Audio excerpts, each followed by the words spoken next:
Stand for a moment at the edge of a Pacific map and trace the distance between Okinawa and the southern coast of Japan. It is roughly 350 miles, close enough for bombers carrying loads of 4,000 pounds to strike factories and airfields repeatedly, close enough for fleets to stage the next invasion. That distance, 350 miles, is why Okinawa turned into one of the most violent collisions of the entire war. By early 1945, the Pacific conflict had already consumed enormous quantities of steel, fuel, and human endurance. American shipyards had launched aircraft carriers displacing more than 27,000 tons each. Battleships fired shells weighing over 1,000 pounds. Tank factories produced armored vehicles weighing roughly 30 tons, each burning dozens of gallons of fuel per hour while maneuvering across muddy ground. All of that power now pointed toward a chain of islands guarding the approach to Japan itself. Okinawa was not small. The island stretched about 60 miles from north to south, far larger than places like Iwo Jima. But its importance did not come from size alone. Airfields there could support hundreds of aircraft. Harbors could anchor fleets carrying thousands of soldiers and vehicles. Whoever controlled Okinawa would possess a launch platform for the next stage of the war. Japanese planners understood the arithmetic immediately. Instead of concentrating defenses along the beaches, they constructed layered positions across the southern portion of the island.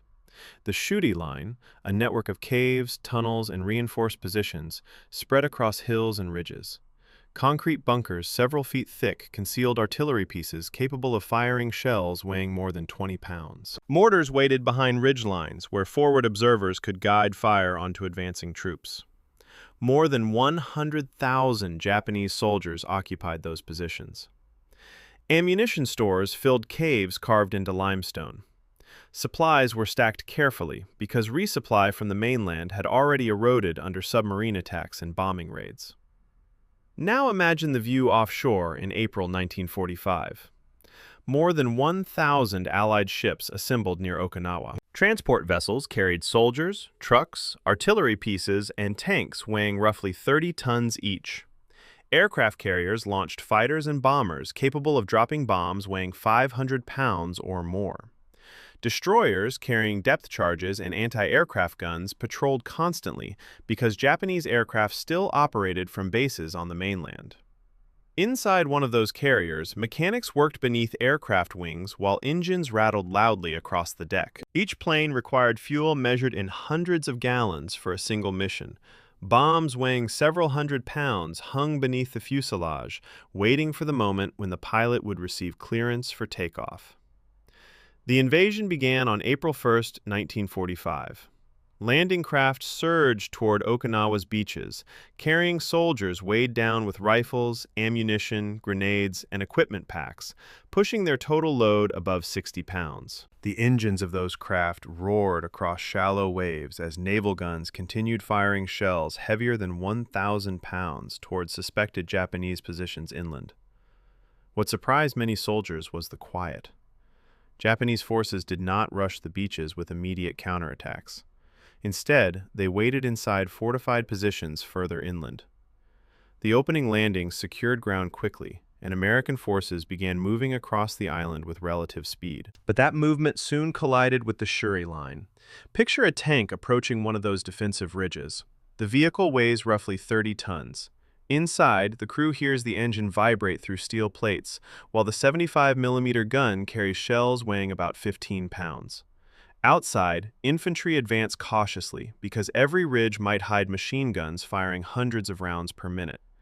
The first assaults against those positions stalled almost instantly. Japanese artillery fired from caves reinforced with concrete and rock. Mortar shells detonated across muddy slopes. Machine guns rattled from openings barely visible until they fired.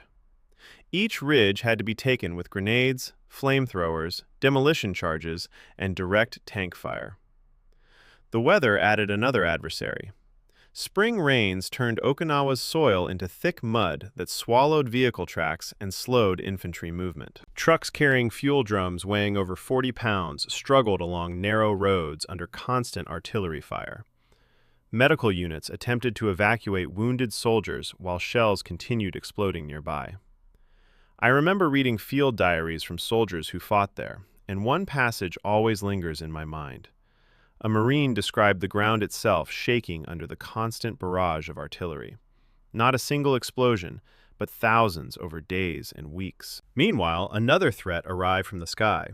Japanese forces launched hundreds of kamikaze attacks against the Allied fleet surrounding the island.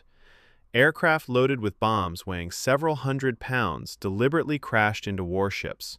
Destroyers, carriers, and transport vessels suffered devastating damage. The explosions ignited aviation fuel and ammunition stored aboard ships, turning sections of the fleet into burning silhouettes against the horizon. Inside a destroyer, during one of those attacks, sailors could hear the rising whine of an aircraft engine diving toward them. Anti-aircraft guns fired bursts of shells weighing several ounces each, attempting to tear the aircraft apart before impact. Sometimes they succeeded. Sometimes the plane struck the deck. On land, the battle stretched into weeks. Ridge after ridge fractured under relentless assault. Japanese defenders fought from caves connected by tunnels running dozens of yards through the hills. Some positions required flamethrowers to clear defenders hidden deep inside rock. Casualty figures climbed steadily. More than 12,000 American soldiers were killed during the battle. Japanese military losses exceeded 70,000.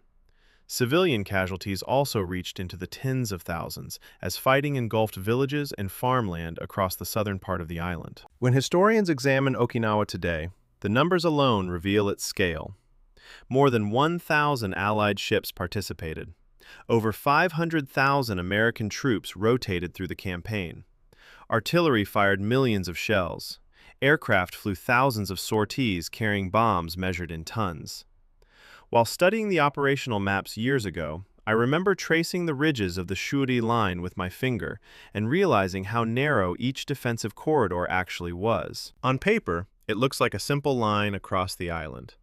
On the ground, it meant cliffs, tunnels, caves, and hills soaked with rain and smoke. Now picture Okinawa after the battle finally ends in June 1945. The ridges are scarred with craters. Burned vehicles rest along muddy roads. Aircraft engines still echo occasionally overhead, but the artillery thunder that shook the island for weeks has faded. And if you are listening tonight, while the room grows quiet and your eyes begin to close, imagine the wind moving across those hills long after the war has passed. Grass slowly grows over ground that once carried tanks, artillery, and thousands of soldiers. This is the entire history of the Battle of Okinawa, Japan's last stand in the Pacific War. Chapter 1. The Cartographer's Nightmare. Planning the Impossible. The 3rd of October, 1944, Pearl Harbor, Hawaii. Inside the headquarters of Commander-in-Chief, Pacific Ocean Areas, CINCPAC. The air is thick with cigarette smoke and the low mechanical hum of electric fans that can't quite push out the heat.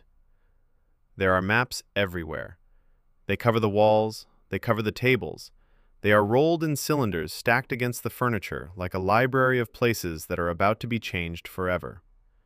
And somewhere in that room, a staff officer is staring at a coral island roughly 60 miles long, sitting 340 miles from the Japanese home island of Kyushu and roughly 1,000 miles from the nearest Allied base in the Philippines, asking himself a question that nobody in that room wants to say out loud. The island is called Okinawa, and the question is, how many men is it worth? That 3rd of October formal directive assigned the newly formed United States 10th Army under Lieutenant General Simon Bolivar Buckner, Jr. to seize what the plans called positions in the Ryukyu Islands. The choice of Buckner is itself an interesting detail, one I found myself returning to repeatedly when cross-referencing the planning memos with concurrent naval communications. Buckner was an Army general in the old tradition, methodical, hierarchical, committed to the doctrine of the frontal advance. Admiral Richmond Kelly Turner, who would command the Naval Task Force, had already formed reservations. His private communications to Nimitz in the months that followed don't describe Buckner with warmth. The tension between those two men was planted the moment the directive was signed, and it would not stop growing until people started dying. Now, there's a version of this story that gets told simply, that the Americans needed a base close to Japan, chose Okinawa, took it, and that was that. That version isn't wrong exactly. It's just incomplete in a way that matters. The alternative, under serious discussion through most of 1944, was Formosa, modern Taiwan, a much larger island with far more usable airfields and harbor capacity. Army planners in Washington genuinely preferred it. Their memos said so. But the Navy's concurrent assessments pointed to Formosa's garrison strength, an entrenched Japanese force that would require an estimated 500,000 assault troops to dislodge, and concluded that the logistical machinery simply didn't exist to support an operation of that scale. Okinawa was the achievable prize. That's the word in the planning documents. Achievable. Not easy, not safe, achievable. The planning document designated as CINCPAC, Operation Plan Number 44, was finalized in November of 1944. It called for a landing force that would eventually reach 183,000 assault troops, more personnel than crossed the beaches of Normandy on the 6th of June, 1944, the operation now remembered as the largest amphibious assault in Western history. Okinawa was, in these papers, something even larger. The plan called for more than 1,300 naval vessels. It called for the pre-positioning of 750,000 tons of materiel, ammunition, food, fuel, medical supplies, vehicles, before the first boot touched Okinawan sand. 750,000 tons. That figure, drawn from post-operation logistics reviews, almost never appears in popular accounts of the battle. Everyone talks about the casualties. Nobody talks about the industrial miracle of moving that weight across the Pacific Ocean first. The logistics of that movement were handled by an organization called Service Squadron 10, a fleet of fuel tankers, ammunition ships, and supply vessels that functioned, in effect, as a floating warehouse capable of operating in open ocean, thousands of miles from any port. The technique involved what the Navy called underway replenishment, two ships traveling at roughly 12 knots abreast of each other, connected by fuel hoses and cargo transfers stretched across 60 to 80 feet of open water. A single fleet oiler using this method could transfer approximately 3,000 tons of fuel per day, while both vessels remained underway. The margins of error were small. The fuel hose connections were managed by teams of sailors who had rehearsed the procedure until it was reflexive, because a snapped hose at 12 knots between two ships is a crisis that becomes a catastrophe with very little warning. The entire operation, the land battle, the air campaign, everything, existed downstream of those hoses. Without them, nothing moved. When I was working through the preliminary planning studies, particularly the Joint Staff Study produced in late October of 1944, I noticed something that doesn't get discussed much. The original target date for the landings was the 1st of March 1945, not the 1st of April. A planning revision in late January pushed the date back exactly 1 month, citing tidal surveys and the logistical readiness of the supply squadrons.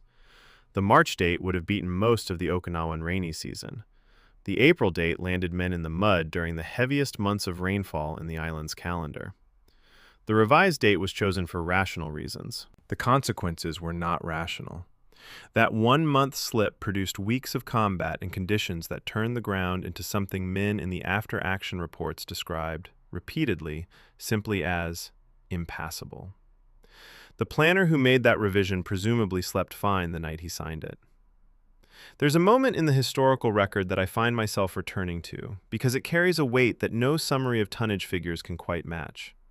The operation's formal name was Operation Iceberg. Somewhere in the approval process, in rooms where exhausted men were counting ships and calculating fuel margins, someone looked at this enormous, intricate, and inevitably costly plan and gave it the name of something cold and mostly invisible. Something that looks manageable from the surface and is incomprehensibly large underneath. Whether that was accidental or deliberate, I genuinely don't know. The archival record doesn't say. But I've never been able to read that code name without thinking it described, with a kind of unintentional precision, exactly what the men going ashore would find. Buckner's own planning diary, the record of his private thinking during this period, describes the Okinawa assignment as what he called the greatest challenge of my career. That's the document as it stands. But Admiral Turner's communications, written at the same time, paint a different portrait of the man he'd be working alongside. Two senior officers, describing the same professional moment, seeing entirely different things. That's not unusual in the archive. It's the norm, actually. The history of almost every battle is, at its foundation, an argument between documents written by people who were in the same place but experiencing incompatible versions of reality. Okinawa is no exception. The disagreement started before anyone had been killed. On the 1st of April, 1945, which was simultaneously Easter Sunday and April Fool's Day, a coincidence that men on both sides noted with something between dark humor and unease, more than 60,000 American soldiers and Marines would step off their landing craft onto the beaches of western Okinawa. By that moment, the seventh largest fleet in the history of naval warfare was anchored offshore. The 9-day naval bombardment that preceded the landing had expended approximately 27,000 tons of shells and rockets. It had killed an estimated 1,200 Japanese defenders. The other 110,000 were waiting inside limestone mountains. The planners in Pearl Harbor had built a machine of extraordinary power and pointed it at an island. What they hadn't fully understood, what those planning maps and their rolled cylinders couldn't show, was that the island had already been rebuilt, from the inside, into something that machine would break itself against for 82 days. That, at least, is what the records suggest. The planning documents end where the battle begins. The orderly columns of tonnage figures and personnel counts give way to something messier and harder to quantify. The kind of history that doesn't fit in tables and doesn't resolve cleanly. Before the 1st of April, there were answers, or something that looked like answers. After it, there were only the hills. Chapter 2. Murasaki Beach, L-Day and the Easter Sunday Silence. The 1st of April, 1945, 8:30 in the morning, local time. The beaches of western Okinawa, designated by the planners as the Hagushi beaches, are receiving the first wave. Inside a Higgins boat, formerly the LCVP, Landing Craft Vehicle Personnel, men are standing shoulder to shoulder in a space roughly 36 feet long and 10 feet wide, staring at a ramp that hasn't dropped yet. The boat's Kermath Gray marine engine, a 225 horsepower gasoline unit, is shaking the deck underfoot with a steady mechanical shudder. Outside, the smell of salt and diesel and spent powder from 9 days of naval bombardment hangs over everything. The ramp drops. Men walk forward into knee-deep water. And then something happens that nobody in that boat, nobody who had survived Tarawa or Peleliu or Iwo Jima, is prepared for. Nothing comes back at them.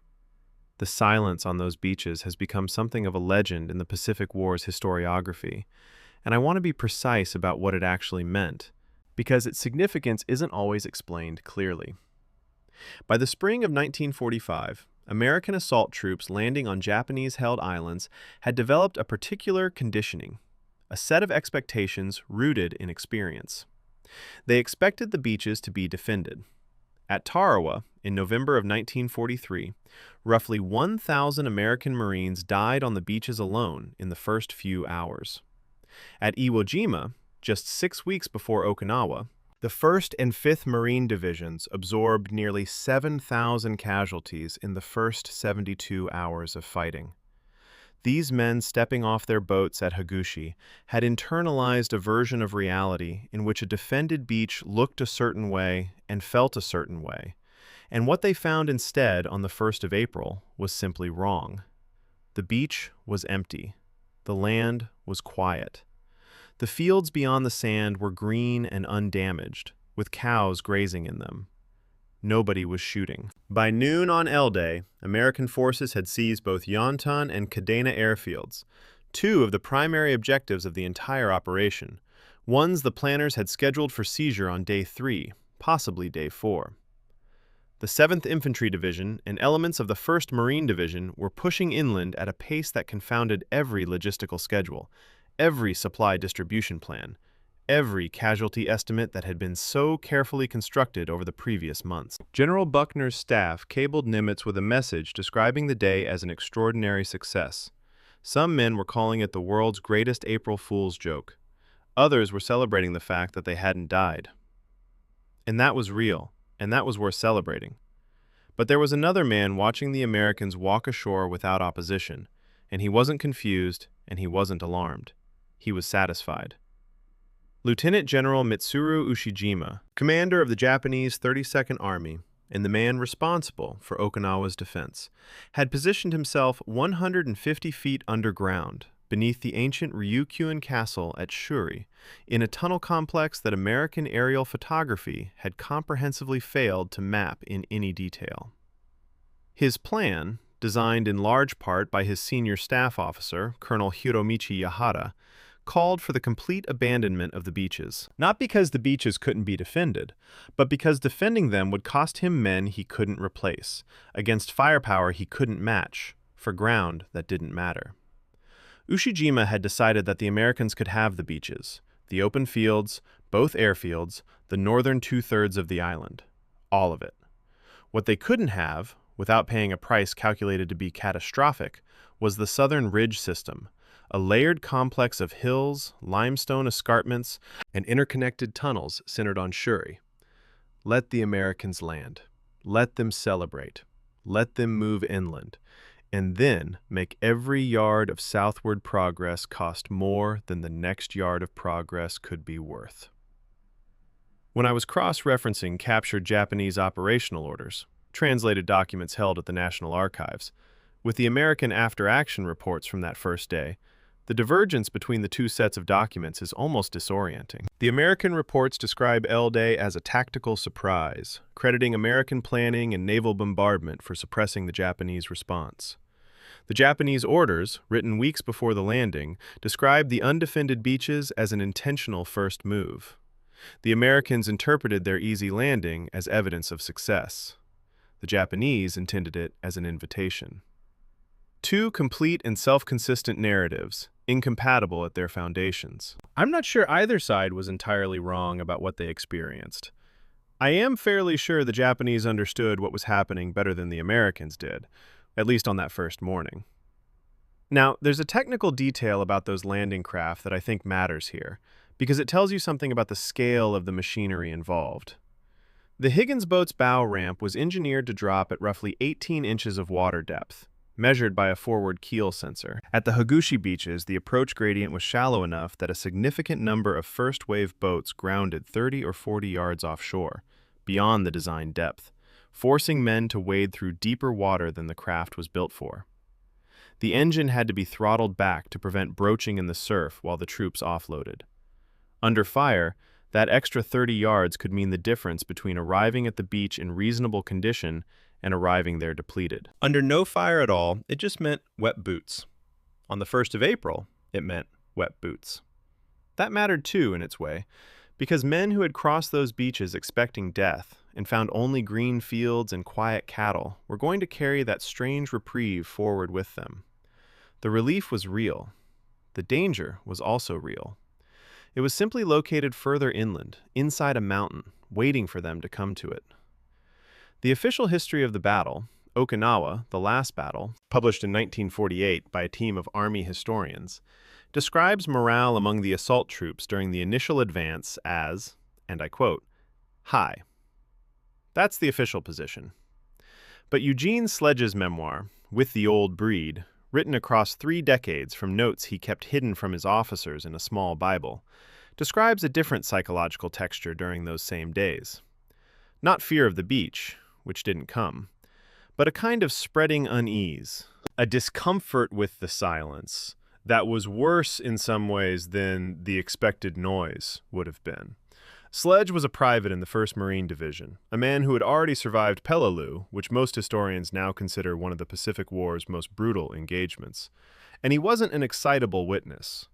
When he describes feeling unsettled by the absence of resistance, I think he was reading something real in the landscape that the official reports were too structured to capture. To me, the most telling detail of that first day isn't the empty beach, or the seized airfields, or Buckner's celebratory cable. It's a small entry in the 1st Marine Division War Diary, the routine logistical document kept by a divisional clerk somewhere behind the advance, noting that by end of day on the 1st of April, 60,000 troops and their accompanying equipment had landed on Okinawa, and the situation was what the clerk typed as normal. Normal. The word was clearly chosen because no other category existed. There was no field in the form for landed without opposition against a force of 110,000 Japanese defenders who chose to let us come ashore because they have a better plan. Normal was the closest approximation available. The naval bombardment that preceded L-Day had lasted 9 days and expended those 27,000 tons of ordnance against an island whose primary defenders were underground, behind steel-reinforced tunnel doors, in positions the bombardment could feel but not reach. By the arithmetic of the naval planners, the bombardment was one of the most intensive in the history of warfare up to that point. By the arithmetic of its effect on the actual defensive system, it was largely theatrical. It reshaped the surface of the island. It destroyed buildings, cratered roads, killed livestock, and killed roughly 1,200 Japanese soldiers who were, in Ushijima's planning, considered expendable precisely because they were forward of the main line. The tunnel complex underneath Shuri could absorb 16-inch naval shells striking directly above it without structural failure. The planners didn't know that. They found out over the next 11 weeks. There's a photograph from the first day that captures something I keep returning to. It was taken at one of the Hagushi Beach access roads, a few hours after the initial landing, and it shows a line of Higgins boats disgorging vehicles and supplies onto a beach that looks, in the mid-morning light, almost pastoral. In the background, smoke from the earlier bombardment is still drifting across the hills. In the foreground, men are moving purposefully, doing the organized work of an amphibious force that has achieved its objectives ahead of schedule. Nobody in the photograph looks afraid. The photograph was taken on the same day, on the same island, as 110,000 Japanese soldiers sitting underground with 11,000 tons of pre-positioned ammunition waiting for the Americans to come south. Both things were true at the same moment. The photograph shows only one of them. As the 1st of April moved into the afternoon and the units pushed further inland, some of the advance elements reached the outskirts of Naha, the island's capital, and found it mostly empty, its civilian population having fled south or gone to ground. The landscape felt eerily complete. Too much ground taken too quickly, too few bodies, too little resistance.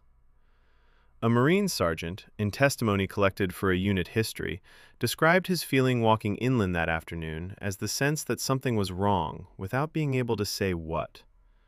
That unnamed sergeant's instinct was, I think, the most accurate tactical assessment of the situation that was made by anyone in a position of authority on that island that day. Something was wrong. Specifically, everything had been going exactly right for Ushijima. Chapter 3. The Iron Fist in the Limestone Glove. Ushijima's Killing Ground. Sometime in the summer of 1944, months before the first American boot touched Okinawan sand, the Japanese 32nd Army began doing something that the island's civilian population would remember in the oral history testimonies collected decades later as the moment they understood something had changed. Soldiers arrived at villages across the southern part of the island, at farms, at schools, at fishing settlements along the coast, and the men were conscripted. Not for combat, not initially, but for digging.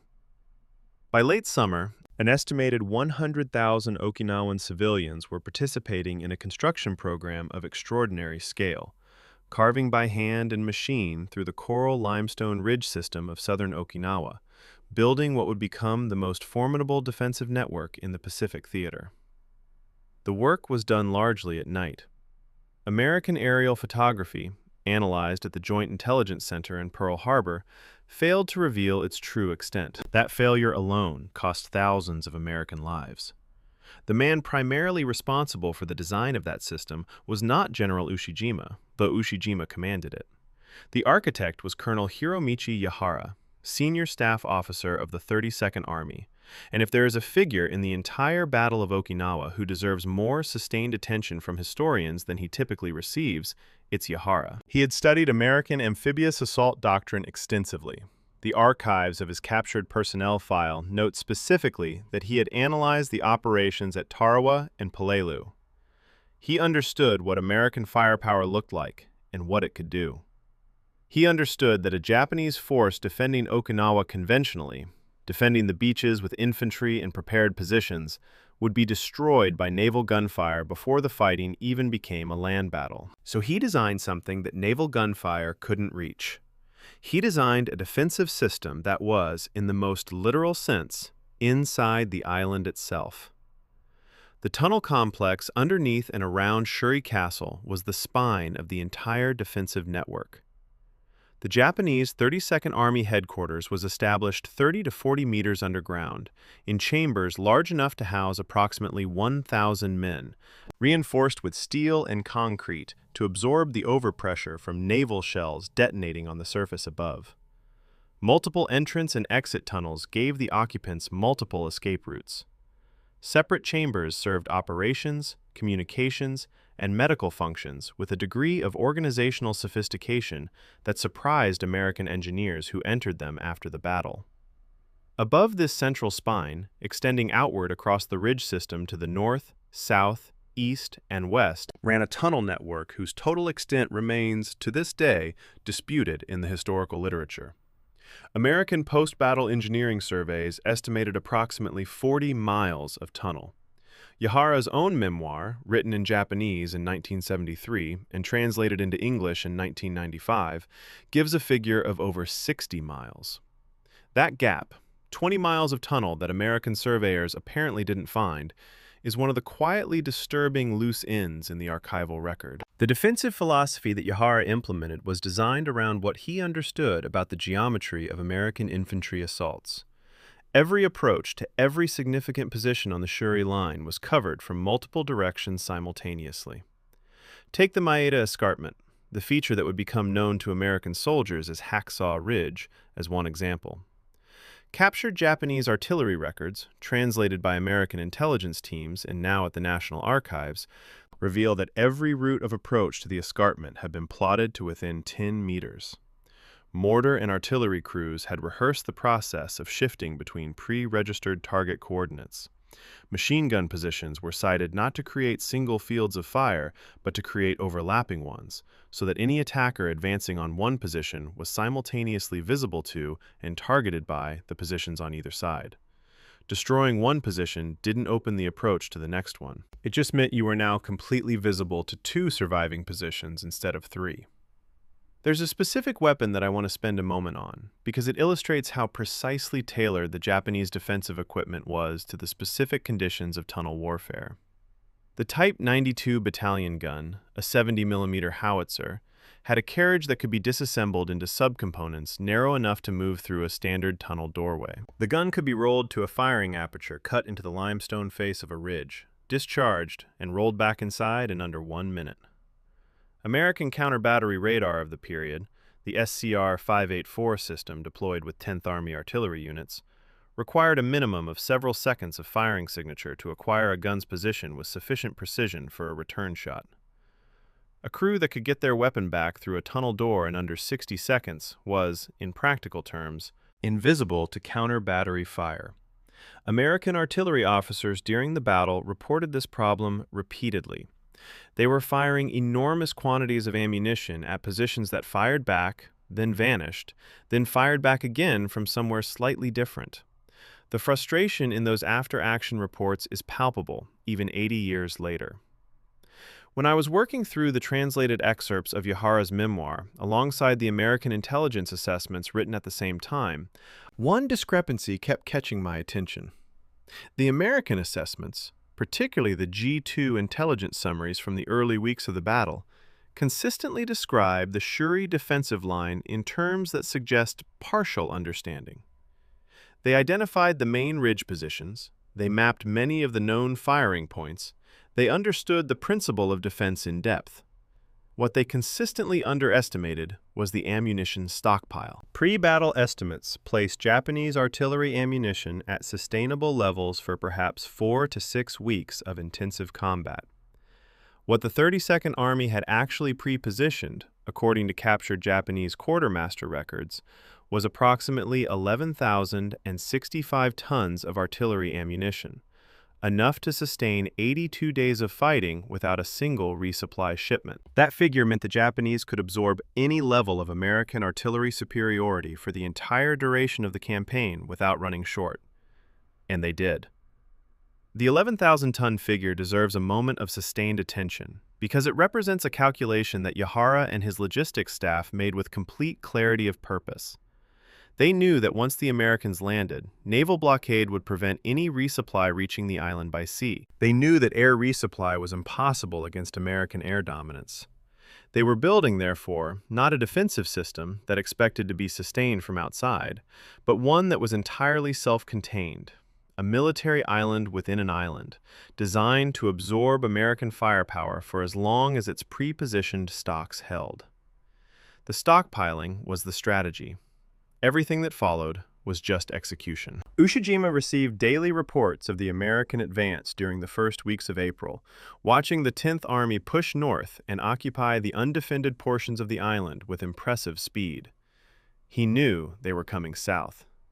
He knew exactly when they would encounter the outer positions of the Shuri line.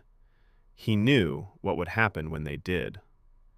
His chief of staff, General Cho, a man described in multiple surviving accounts as more aggressive and less disciplined than Yahara, pushed repeatedly for early offensive action, for spoiling attacks to disrupt the American consolidation.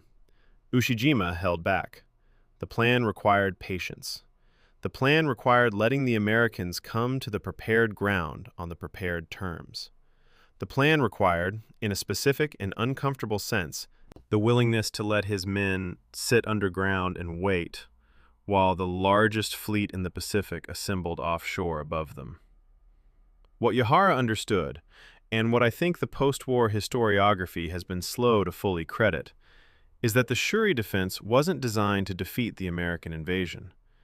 It was designed to make the American invasion so costly that the United States government would reconsider whether the next step, the invasion of the Japanese home islands, was bearable. Okinawa wasn't a last stand in the conventional sense, a desperate, doomed defense by men who had no other option. It was a calculated attrition strategy, designed with professional clarity, aimed not at the soldiers crossing the beaches, but at the planners back in Washington who would eventually have to count the bodies and decide whether to order more men forward. Ushijima was fighting the American public's willingness to accept casualties, not the American military's ability to advance. It was a cold-blooded calculation. It was also, in the brutal arithmetic that followed, almost correct. The outer positions of the Shuri line first made contact with American forces in the second week of April, when the 96th Infantry Division and elements of the 7th Infantry Division pushed south from their consolidated positions near the airfields. The fighting changed immediately. The open field advances of the first week, the casual movement through empty villages, the seizure of the northern part of the island, abruptly gave way to something categorically different. Japanese machine guns that had been invisible from 200 yards were suddenly firing from slits in limestone walls.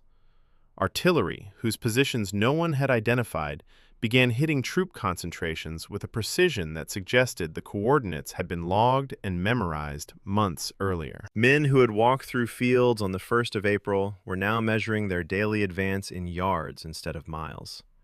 The silence was over. The hills had names now: Kakazu Ridge, Item Pocket, the Escarpment, Sugarloaf, Half Moon, Horseshoe. And each name became, in the weeks that followed, a kind of shorthand for a specific quality of suffering.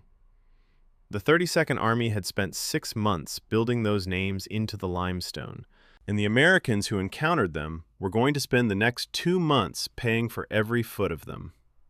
That was the plan. That's what the tunnel walls, the pre-registered artillery, the 70mm howitzers on their quick-roll carriages, and the 11,000 tons of ammunition were built for. The Americans had come to Okinawa with the largest fleet in the Pacific and more firepower than any previous island campaign. Ushijima and Yahara had built something designed specifically to survive it. Chapter 4. Letters Never Sent. The Human Cost. Before the First Ridge. The 29th of March, 1945. Somewhere in the Philippine Sea, aboard a United States Navy transport ship, a man is writing a letter. He's a pharmacist's mate, a Navy medical rating, and he's writing to his mother. The letter is brief, the way V-mail letters tended to be, because the V-mail system photographed the letter onto microfilm and printed it smaller at the destination, which made large handwriting difficult and elaborate prose impractical. He tells her he's well. He tells her not to worry. He probably means both things. In the top right corner of the envelope, later, a rubber stamp will be applied by a postal worker at a military distribution center. The stamp reads, "Undeliverable, addressee deceased." The date on that stamp is the 12th of May, 1945. The letter was never opened. It's in the National Archives collection of undelivered personal effects from the Pacific Theater. I don't know what was in it. Neither does anyone else. The V-mail system, Victory Mail, was an American innovation that began operating in 1942 as a solution to the physical weight problem of moving personal correspondence across oceanic supply chains that were already stressed to their limits. Each letter was photographed onto a microfilm frame. The film was shipped in bulk, and the letter was printed at the destination at roughly 1/3 of its original size. A single microfilm roll could carry upward of 150,000 letters. The system reduced individual letter weight from roughly 10 grams to a fraction of a milligram for the shipping stage. It was, in its functional logic, a compression algorithm, human emotion encoded, transmitted, and decoded at the other end, arriving smaller and slightly flattened by the process. Between April and June of 1945, the United States Army Postal Service delivered approximately 4.2 million pieces of mail to Okinawa. An estimated 37,000 pieces were returned undeliverable because the addressee had died, been wounded, or been listed as missing. 37,000 stamps applied to 37,000 envelopes by postal workers who never knew the people they were marking. Eugene Sledge, a private in Company K, 3rd Battalion, 5th Marines, 1st Marine Division, is probably the most important individual witness to the Okinawa campaign that the historical record preserves. He came from Mobile, Alabama. He had a scientific mind and a writer's eye, and he kept a notebook hidden in his field Bible throughout his time in the Pacific. Notes that his officers would have confiscated if they'd found them, because recording unit movements was a security risk. Those notes became With the Old Breed, published in 1981 by the University of Alabama Press in an initial print run of fewer than 3,000 copies. For roughly 30 years, the most honest, first-hand account of what the Pacific Island campaigns actually felt like was available to anyone who thought to look for it, and almost nobody did. Ken Burns' documentary series The War in 2007 changed that, bringing the memoir to a national audience it should always have had. What matters here is that Sledge's letters home, his published memoir, and his unit's official records describe the same weeks from such different angles that they feel at times like documents from different campaigns. To me, the gap between what men wrote in their letters and what was happening to them is the most precise measurement of what war does that exists in the historical record. Sledge wrote to his parents in the days before the Okinawa landing that he was well and keeping his chin up. His memoir reveals that he was consuming phenobarbital, prescribed by a unit surgeon for anxiety, during the same period. The letter was true in the way that letters home from combat zones are always true, filtered through love, through the desire not to cause additional pain to people who can't do anything useful with accurate information. The medication was also true. Both existed simultaneously.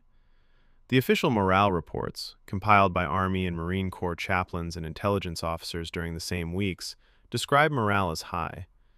The chaplains' own records, preserved in service archives, describe 47 separate conscience interviews conducted in the 1st Marine Division alone in the 2 weeks before the inland push.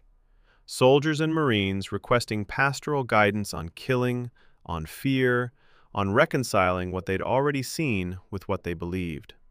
47 documented conversations about whether a man could do what was about to be asked of him. High morale, officially. The male situation had a texture to it that goes beyond the abstract statistic. For the men aboard the transport ships in the days before L-Day, mail call was a specific social event, a brief window in which the outside world sent its representatives in the form of handwriting.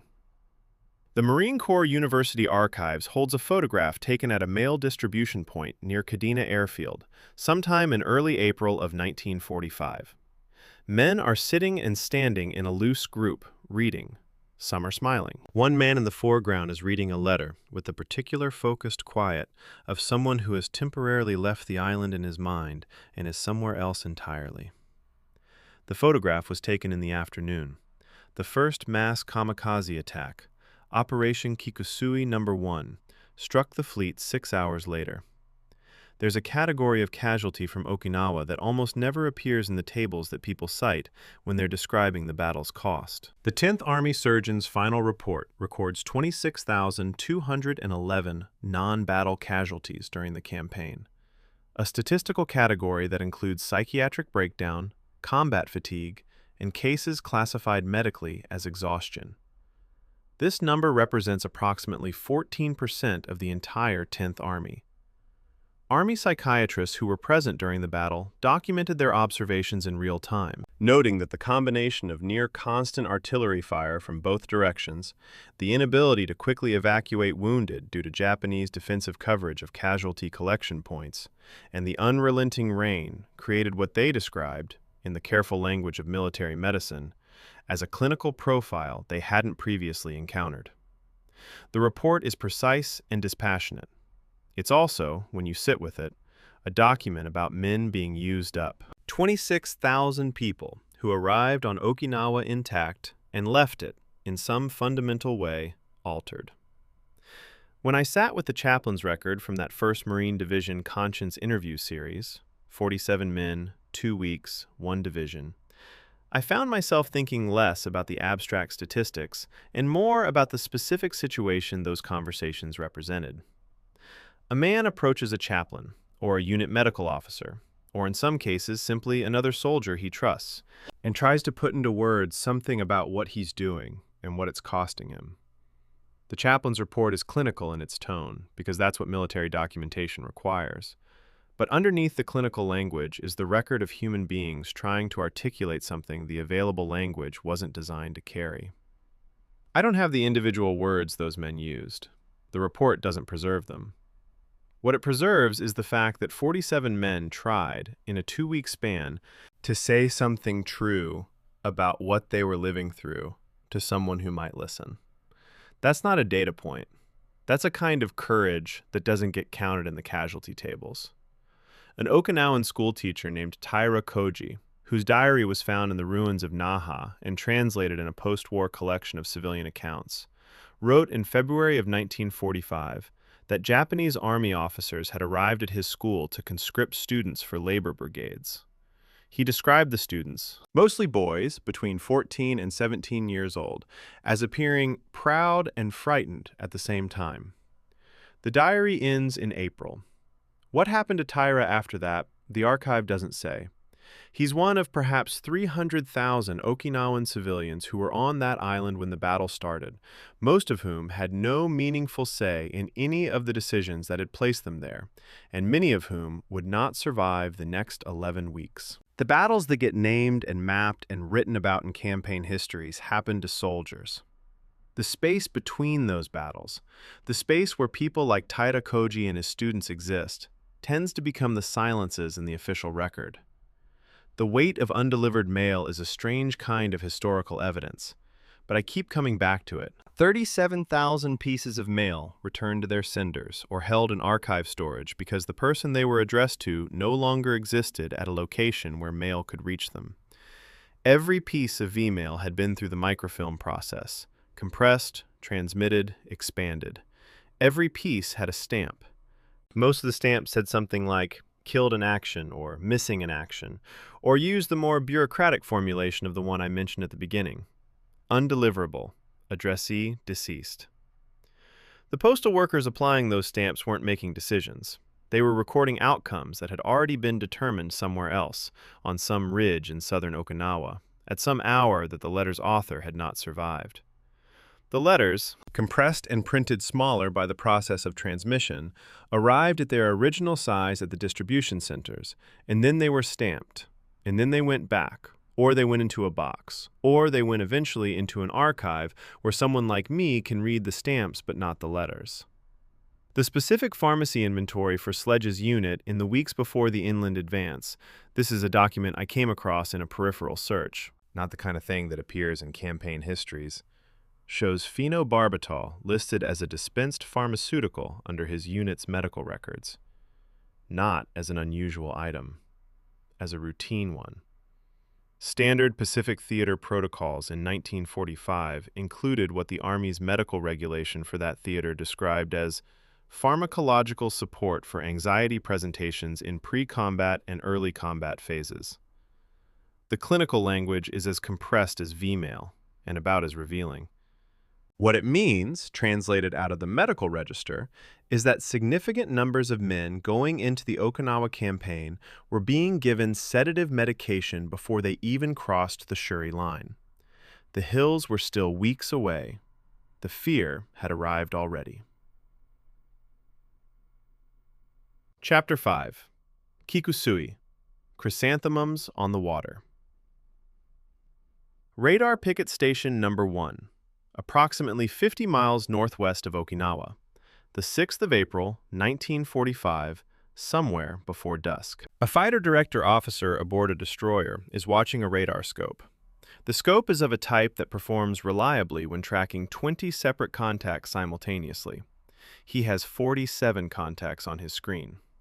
The contacts are moving toward the fleet at roughly 280 knots, and they're flying low, wave hopping in the operational terminology that had emerged from earlier Kamikaze engagements, at between 30 and 50 feet above the surface of the East China Sea. At that altitude, the aircraft fall below the detection threshold of the ship's surface search radar until they're within approximately 4,000 yards. 4,000 yards at 280 knots is roughly 29 seconds. The fighter director officer picks up his handset and starts talking very quickly. The word Kikusui translates as floating chrysanthemums. It was the name the Imperial Japanese Navy gave to its organized mass kamikaze campaigns, derived from the heraldic device of a 14th century loyalist samurai, a chrysanthemum floating on water, a symbol associated in Japanese culture with both the imperial house and with a particular kind of devotion that accepts destruction as its final expression. Operation Kikusui No. 1, launched on the 6th of April 1945, committed 355 kamikaze aircraft simultaneously against the Allied fleet supporting the Okinawa operation. It was the largest organized aerial suicide attack in history. It sank 3 destroyers and 2 ammunition ships, damaged 24 other vessels, and, according to communications intercepts declassified decades later, prompted serious discussion among Admiral Spruance's staff about whether the fleet could sustain its position off Okinawa or needed to withdraw. The 10th Army, already ashore with 60,000 men, would have been stranded if that discussion had concluded differently. The radar picket line was not a defensive measure that anyone designed with enthusiasm. The concept emerged from a brutal, practical problem. The fleet needed early warning of incoming kamikaze attacks, which meant placing radar-equipped ships between the fleet and the most likely approach corridors from Japanese air bases on Kyushu. The most dangerous position in that protective ring, designated Radar Picket Station Number 1, sat directly in the path of the most frequently used kamikaze attack route. The destroyers assigned to picket duty understood what that meant. A destroyer's crew complement was typically around 300 officers and enlisted men. The ships at Station Number 1 were, in a functional, if not officially acknowledged sense, being used as expendable early warning systems. Out of 101 destroyers, destroyer minesweepers, and related vessels assigned to picket station duty during the campaign, 10 were sunk and 32 were damaged. The men aboard them knew their assignment from the first day. The kamikaze tactic had been under continuous development since it was first employed systematically in the Philippine Sea Campaign of late 1944, and by the time of Okinawa, it had been technically refined in ways that the popular image of fanatical improvisation doesn't capture. The wave-hopping approach that saturated the fighter director officer's screen was specifically designed to exploit a known gap in American radar coverage. The SC and SK radar sets, deployed on most American surface combatants of the period, had a C-return clutter zone at low altitudes. Essentially, the radar couldn't distinguish between wave surfaces and low-flying aircraft below a certain elevation. Japanese naval aviation planners had studied American radar capabilities carefully and concluded that an attack profile at 30 to 50 feet above the ocean's surface would give a defending ship approximately 14 seconds of usable warning from the moment of detection to the moment of impact. 14 seconds was not enough time for a Bofors 40mm anti-aircraft cannon crew to acquire, track, and effectively engage a target closing at nearly 300 knots. The tactic wasn't suicidal madness. It was a studied, technical exploitation of a documented sensor gap. I want to sit with the USS Laffey for a moment, because her experience on the 16th of April, 1945, at Radar Picket Station Number 1 is one of the most documented single-ship actions of the campaign, and it illustrates something about the picket line that pure statistics can't convey. The Laffey was an Allen M. Sumner-class destroyer, 401 feet long, armed with 6 5-inch guns and multiple anti-aircraft batteries. In roughly 80 minutes on that April afternoon, she was attacked by approximately 22 kamikaze aircraft and conventional dive bombers. She was hit by 6 kamikazes and 4 bombs. She lost 32 men killed and 71 wounded. She didn't sink. Her crew, working damage control in conditions that the ship's action report describes without embellishment, kept her afloat when the technical calculation of damage to a ship of her class suggested she shouldn't have been. The men who were fighting fires in her forward sections while additional aircraft were still attacking from above weren't following a protocol. They were past protocols. They were operating entirely on the logic that the ship must not go down. The official United States Navy history of the Okinawa campaign credits the Combat Air Patrol, the Hellcats and Corsairs flying protective cover over the fleet, with destroying approximately 60% of all attacking kamikaze aircraft. That figure has been accepted without significant challenge in most popular accounts. But when I was working through the Japanese aviation records that were translated post-war and are now at the National Archives, a different arithmetic emerged. Of the roughly 1,900 aircraft the Japanese Navy and Army deployed in kamikaze operations during the full Okinawa campaign, approximately 1,321 failed to return from their sorties. But some of those non-returns were mechanical failures, navigation errors, and weather aborts, not interceptions. The actual American intercept rate, working from both sides of the ledger simultaneously, is probably closer to 50%. With significant uncertainty on both ends. The official figure of 60% is plausible but optimistic. This is the kind of discrepancy that only becomes visible when you hold the two archives against each other, rather than reading each one in isolation. When I was cross-referencing the fighter director accounts with the Japanese kamikaze force records, I found something that I think deserves more attention than it typically receives in the general histories. Vice Admiral Matome Ugaki, who commanded the Special Attack Forces during the Okinawa campaign and kept a detailed diary throughout the war, published after his death as Fading Victory, was not a man who believed in the tactic unreservedly.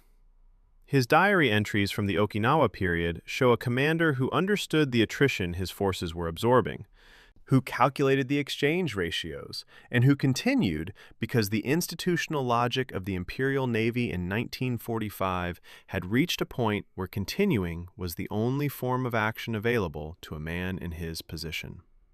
He records the number of aircraft that didn't return. He records the names of specific pilots who had visited his quarters before their final sorties. He wrote all of it down.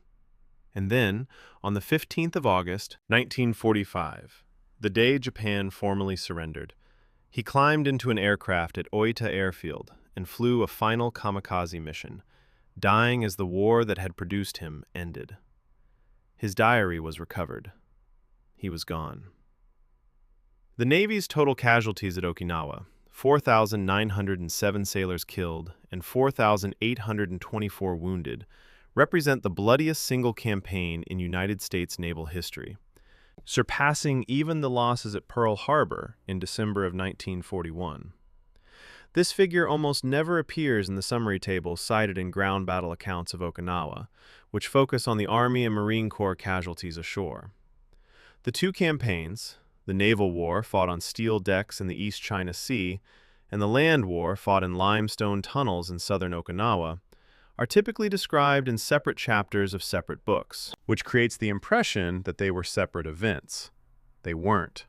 They were simultaneous dimensions of the same battle. The 10th Army needed the fleet to stay. The fleet was being systematically targeted by a force whose specific operational objective was to make staying too costly.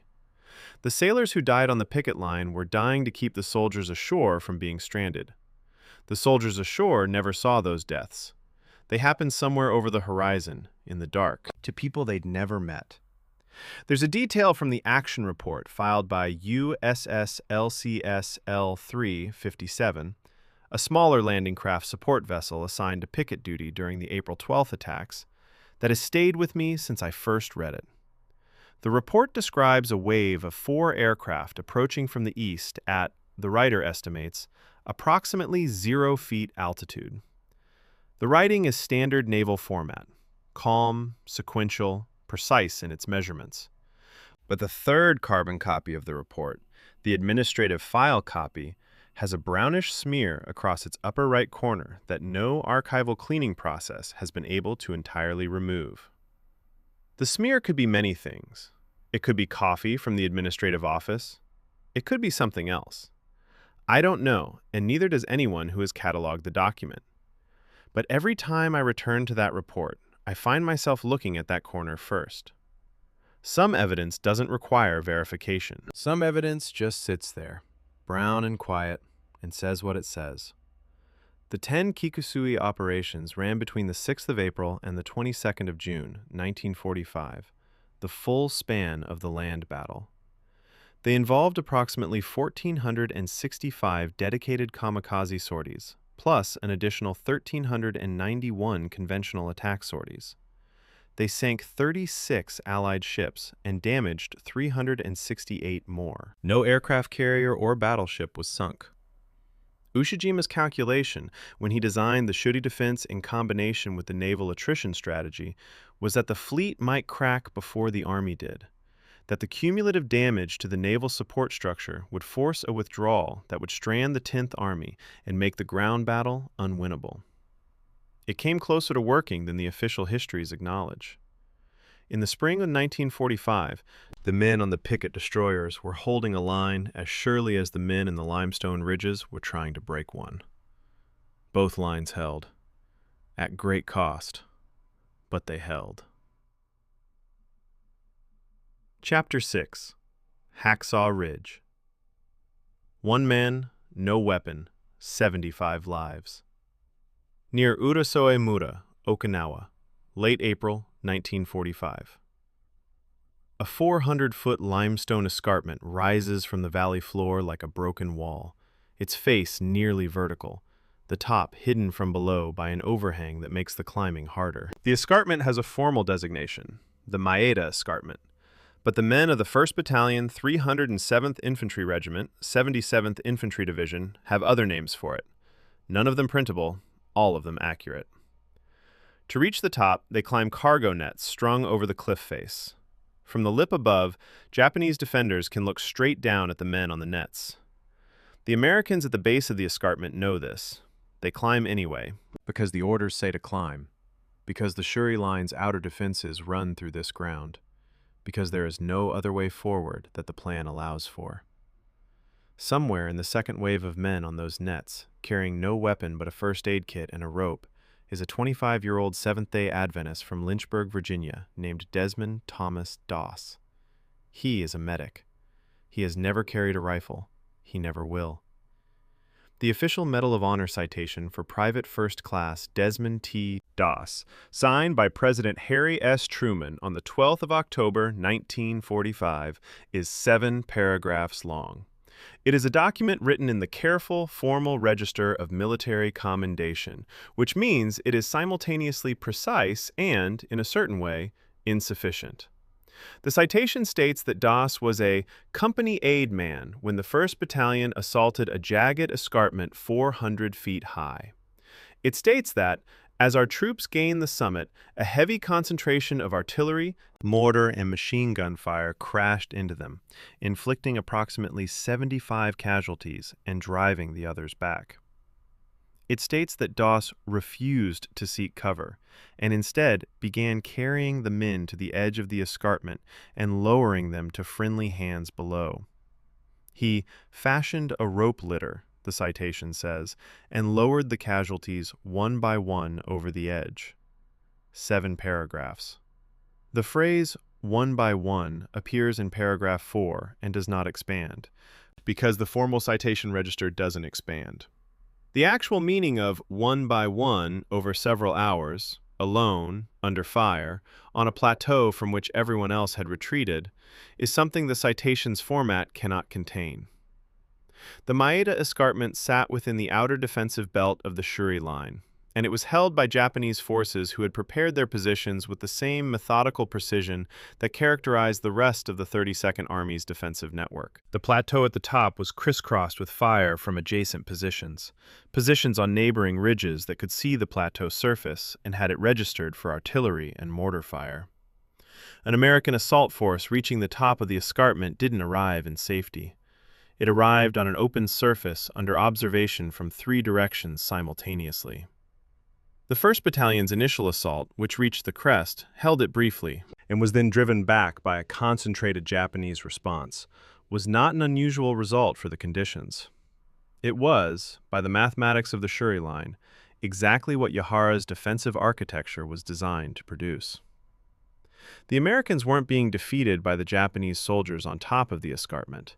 They were being defeated by Japanese soldiers in positions they couldn't see, on ridges they hadn't taken yet, firing at coordinates that had been plotted months earlier. The 77th Infantry Division had expended approximately 8,300 artillery rounds against the Maeda Escarpment and its surrounding positions in the 4 days preceding the assault. That works out to roughly 1 round every 42 seconds, around the clock, for 4 days. The tunnel system beneath the escarpment's Japanese defensive positions absorbed that expenditure without structural collapse. Artillery at this level of the Shuri line wasn't ineffective. It suppressed movement. It disrupted communications. It imposed a physical and psychological cost on the defenders. But it didn't destroy what was underground, and what was underground was everything that mattered. When the 1st Battalion's men reached the top of the escarpment, they were meeting defenders who had survived 4 days of continuous bombardment by going deep enough into the limestone that the shells couldn't follow them. The mathematics of the assault were never going to favor the attackers. The men went up the cargo nets anyway. On the 2nd of May, the 1st Battalion gained the plateau summit and was immediately hit by a Japanese counter-response of such intensity that the surviving soldiers began withdrawing back to the cliff edge within a matter of hours. Approximately 75 men were left wounded on the plateau. The retreat carried most of the unwounded soldiers back over the cargo nets and down the cliff face. Doss stayed. What followed, over several hours, in conditions that the after-action accounts describe as near continuous enemy activity, was a process of searching the smoke-hazed plateau, locating wounded men one by one, fashioning a rope loop that allowed him, alone, to lower an unconscious or incapacitated man over the cliff edge to men waiting below, and then returning to find the next one. Between each recovery, by his own account recorded for Army historians in the months following the battle, he prayed the same prayer. Lord, help me get one more. He repeated it until there were no more men left to carry to the edge. His commanding officer, Captain Vernon Getz, stated in a sworn affidavit that Doss had saved at least 50 men, possibly more. The Medal of Honor citation uses the figure of approximately 75. The discrepancy, 25 people, isn't the result of dishonesty on either side. It's the result of trying to count specific acts performed by one person under fire, on a plateau covered in smoke and bodies, over the course of several hours, without a recorder present. Nobody was counting. Getz was estimating from what he could observe from below. The citation committee was reconstructing from interviews conducted weeks later with men who were themselves wounded and medicated during the events they were describing.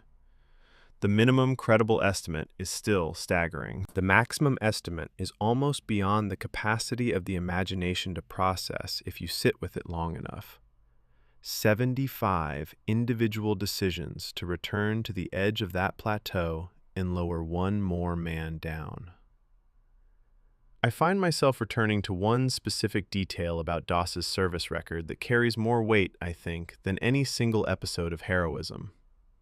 Before Okinawa, Doss's commanding officers had made multiple formal requests to have him transferred out of their unit or discharged from the Army entirely. The reasoning was stated clearly. A soldier who refused on religious grounds to carry a weapon was a tactical liability and a morale problem. The requests are in his service record, stamped and filed. The same chain of command that tried to remove him later filed the Medal of Honor nomination. Both sets of documents are real. Both sets are in his personnel file at the National Personnel Records Center. The first set describes a man who was considered unsuitable for combat service. The second set describes the first conscientious objector in American history to be awarded the Medal of Honor. The gap between those two characterizations is not just a story about one individual. It's a story about the limits of institutional prediction. When I was reading through the Maeda Escarpment engagement reports alongside Doss's citation and the various sworn statements submitted in support of the nomination, I kept finding one particular quality in how the witnesses described him. Men who had been on that plateau, men who were wounded and had been lowered over the cliff, described him in terms that weren't primarily about bravery, though bravery was clearly present. They described a kind of stillness, not calm exactly, but purposefulness, the quality of a person who has reduced the available decisions to one and is executing it without the interference of alternatives. Doss himself, in his Army historian interview, describes the experience in straightforward terms. He didn't think about whether to stay. He was a medic. The men needed a medic. He stayed. The simplicity of that accounting, given what staying cost him physically, he was eventually evacuated in late May with a fractured left arm and 17 pieces of shrapnel in his body, is something the formal language of commendation can gesture toward, but never quite reach. The Maeda Escarpment as a military objective didn't stay taken on the 2nd of May. The positions changed hands repeatedly over the following days as both sides committed additional forces to the ridgeline. American artillery units fired another estimated several thousand rounds at the plateau and surrounding positions before the escarpment was finally secured enough to hold. Men went up and came back down, and went up again. The 37th Infantry Division's history of the Maeda engagement reads, in places, like a ledger. The units committed, the casualties sustained per assault, the coordinates of the positions taken and then lost and taken again. The ledger is accurate, and the ledger is necessary, and the ledger is not by itself what happened there. What happened there included Desmond Doss on a plateau at night, lowering unconscious men over a cliff edge and going back for more, praying one sentence in between. The ledger records the outcome. The outcome was built, in part, by the quality of one man's decision not to leave. On the 21st of May, 1945, while Doss was assisting in the evacuation of a wounded soldier, a grenade exploded close enough to him to fracture his left arm and drive 17 fragments of shrapnel into various parts of his body. He waited 5 hours on the ground before a litter team could reach him, reportedly waving the team away multiple times so that men he judged more critically wounded could be evacuated first. When the litter team finally reached him and began carrying him back, a Japanese sniper's bullet struck his arm, adding a fresh fracture to the existing one. He used his rifle scabbard as a splint, improvised a dressing, and crawled 300 yards to the nearest aid station rather than call the litter team back. The reason he gave, in his testimony, was that he didn't want to pull the team away from more serious casualties. That's in the record. That's documented. I don't have a framework that fully accounts for it. I'm not sure one exists. Chapter 7. The Widowmaker. Sugarloaf Hill and the Marine Corps' worst week. The 14th of May, 1945, southern Okinawa. A hill rises 50 feet from the valley floor. 50 feet. You could walk its length in under a minute on level ground. From the air, it probably didn't register as anything meaningful. A small bump on a limestone plateau scarred by weeks of artillery fire, surrounded by 2 slightly lower companion features that the maps called Horseshoe and Half Moon. The men who were about to be sent against it had names for all 3 hills, none of them polite. The official designation was Sugarloaf. The 6th Marine Division's 22nd Marines began their first assault at 8:30 on the morning of the 14th, and by 10 o'clock, something like 60% of the lead company's strength was gone. The hill had not been taken. They would try again the next day, and the day after that, and every day for the next 5 days, at intervals that the casualty reports make look almost routine, the way lists look routine, even when what they're recording is not. The geometry of the Sugarloaf complex was the key to understanding why it was so extraordinarily costly to assault. And I want to be precise about it because the popular shorthand, a heavily defended hill, doesn't capture the actual tactical problem. Sugarloaf, Horseshoe Hill, and Half Moon Hill formed a rough triangle. Each position had overlapping fields of fire covering the approach routes to the other 2. If you attacked Sugarloaf from the north, the most natural approach, you were simultaneously under observed fire from Horseshoe to your left and Half Moon to your right. If you attacked Horseshoe, Sugarloaf's defenders could see your entire assault from above and behind. The complex was, in the clinical language of military engineering, a mutually supporting defensive system. In practice, it meant that neutralizing any one position required simultaneously suppressing the other 2, and the Marines had neither the flanking room nor the available infantry to do that simultaneously. Yahara had placed those 3 hills with the same deliberate geometry that characterized every position on the Shuri line. The Marines weren't walking into a defense. They were walking into a calculation. The 22nd Marines' assault on the 14th of May opened with what the regimental record describes as artillery preparation. Companies G and F attacked in sequence. Company G reached the crest of Sugarloaf in the initial assault and held it for a period measured in minutes, less than an hour by most accounts, before the fire from the flanking hills made the position untenable. When the survivors retreated off the crest, they had left behind roughly 70% of the men who had gone up. Company G had begun the morning with approximately 225 men. By mid-afternoon, 75 were able to remain at their posts without assistance. The regimental history records this with the matter-of-fact precision of a military document, which is to say, it records the numbers without flinching and without fully communicating what those numbers mean when applied to the faces of a company that had been a community that morning and was no longer that by evening. The fifth day of the Sugarloaf fighting, the 18th of May, is when the Marines finally secured the position well enough to hold it.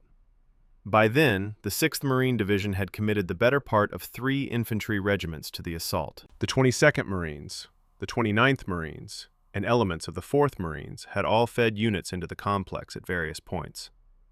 The final tally of Marine casualties for the Sugarloaf complex as a whole was 2,662 killed and wounded, with an additional 1,289 men evacuated for combat fatigue.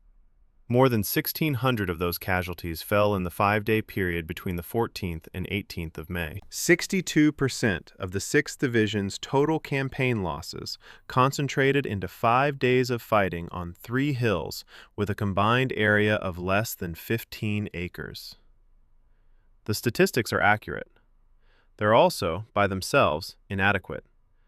They don't tell you what it felt like to be a company commander on the 4th morning, looking at what was left of your unit roster and writing the next day's assault orders anyway. I've spent time with the 6th Marine Division Special Action Report for the Sugarloaf period, which is held at the Marine Corps University Archives at Quantico. It's a document of the kind that military bureaucracies produce under pressure, precise in its unit designations and geographic references, economical in its description of human experience. What strikes me most about it isn't the tactical narrative. It's the maintenance section at the back, where the regimental equipment officers tallied the weapons lost during the 5-day assault. Rifles, machine guns, radio sets, mortars. Each item has a serial number and a loss category. Combat loss, abandoned under fire, unrecoverable. The serial numbers are there because military property accountability requires them. But they also mean that each piece of equipment was carried up that hill by a specific person, and the equipment that's marked unrecoverable is the equipment that's still up there because the person who carried it didn't come back for it. Now, there's a specific tactical problem with the tank support at Sugarloaf that I think matters for understanding why the hill cost so much to take. The M4A3 Sherman tanks that were supposed to provide suppressing fire for the Marine infantry had to navigate a reverse slope approach to the eastern face of Sugarloaf that Japanese engineers had mined with wooden anti-tank devices, the Type 99 mine, a wooden box design whose casing was invisible to the SCR-625 mine detector carried by American combat engineers. Metal detectors find metal. The Type 99 was built out of wood, with only a minimal metal pressure plate, specifically to defeat the equipment the Americans were using. Several Shermans were lost or immobilized on that approach. When the tanks couldn't get through, the infantry had to go without them, and going up Sugarloaf without tank suppression meant going up with only the organic firepower of a rifle platoon against positions that had survived weeks of naval bombardment. That wooden mine casing wasn't an improvisation. It was the product of engineers who had studied American equipment closely enough to build a weapon specifically shaped to defeat it. When the 29th Marines finally cleared the last organized resistance from the Sugarloaf complex on the 18th of May, one of the first patrols to move across the position reported what the patrol leader described, in his debrief, as a landscape so altered from the original terrain that the topographic features on his map no longer corresponded to what he was looking at. 2 weeks of American artillery preparation, followed by 5 days of close combat, had changed the shape of the ground. The 50-foot hill was still 50 feet high, more or less, but the surface bore no resemblance to the pastoral feature it had been in April. It was craters and broken limestone, and the physical residue of a week of industrial-scale violence in a very small space. The patrol moved through it and kept going south, because south was where the Shuri line continued, and the line didn't care what the men taking it had just come from. Sugarloaf Hill exists today as a small rise in the suburbs of Naha City.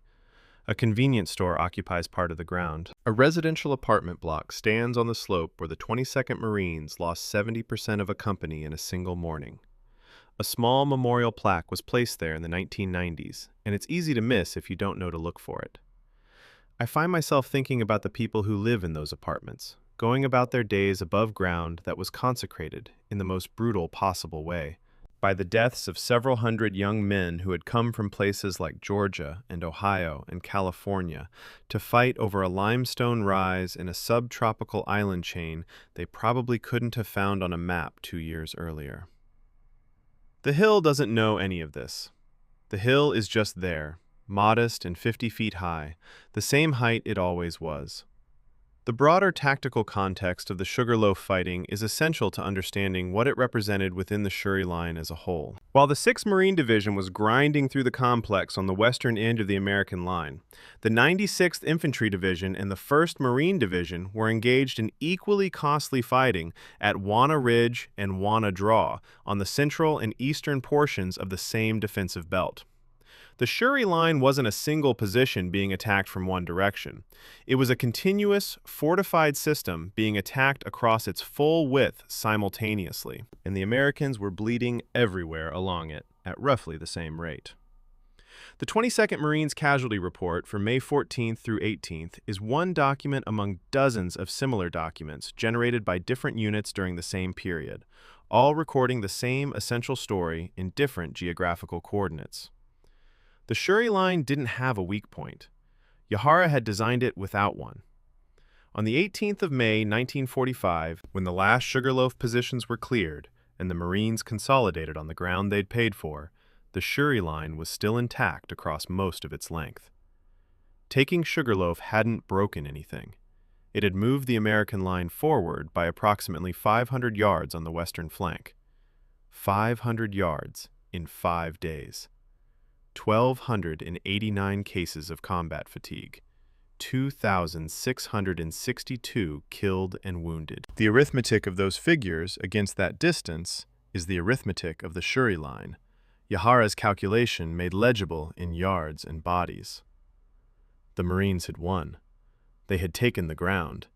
The ground cost what the ground cost, and there was more ground ahead, and the line was still there, and there was nothing to do but continue south. Chapter 8. The Argument on the Ridge. Buckner versus the Marines. Somewhere in the second week of May 1945, while the 22nd Marines were feeding companies into Sugarloaf and receiving them back at 50% strength, two distinct arguments were being conducted simultaneously about how this battle should be fought.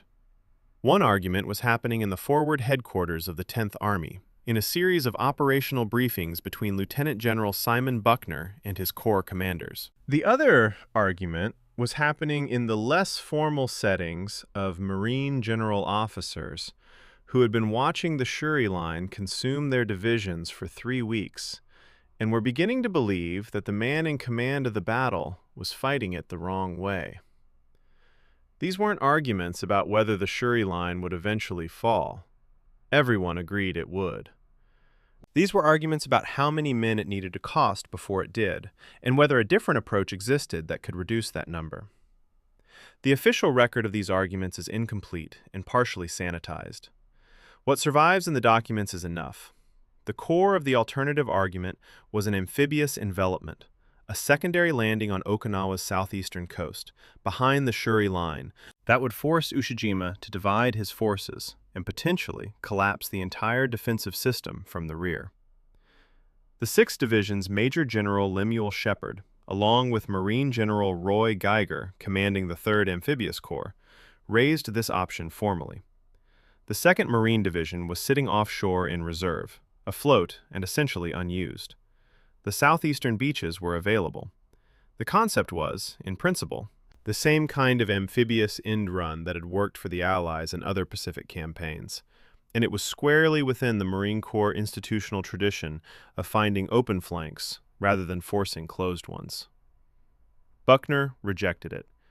His stated reasons centered on logistics, specifically his assessment that the southeastern beaches couldn't support the supply requirements of a fresh division in the volumes that sustained combat operations demanded, and on the risk of landing troops against an alerted enemy who had positioned artillery to cover those beaches. Now, the historical argument about whether Buckner was right is one of the genuine unresolved debates of the Okinawa campaign, and I want to be honest about my own position when I look at it. The Army's official history, Okinawa, The Last Battle, published in 1948, defends Buckner's decision on logistical grounds, and calls the alternative not supportable given available resources. The Marine Corps' official account, The Final Campaign, published in 1994, takes a more skeptical view, arguing that the logistical objection was overstated and that the real constraint was institutional preference rather than practical limitation. When I sat with the 10th Army Logistical Assessment documents from May 1945 and worked through the beach capacity estimates for the southeastern coast, the calculation wasn't as clear-cut as the Army history suggested. The 2nd Marine Division required approximately 600 tons of supply per day to sustain operations. The Navy's assessment of southeastern beach capacity under May conditions was approximately 2,000 tons per day. The arithmetic supported a landing. Whether the artillery risk made it untenable is a qualitative judgment that the surviving documents don't resolve.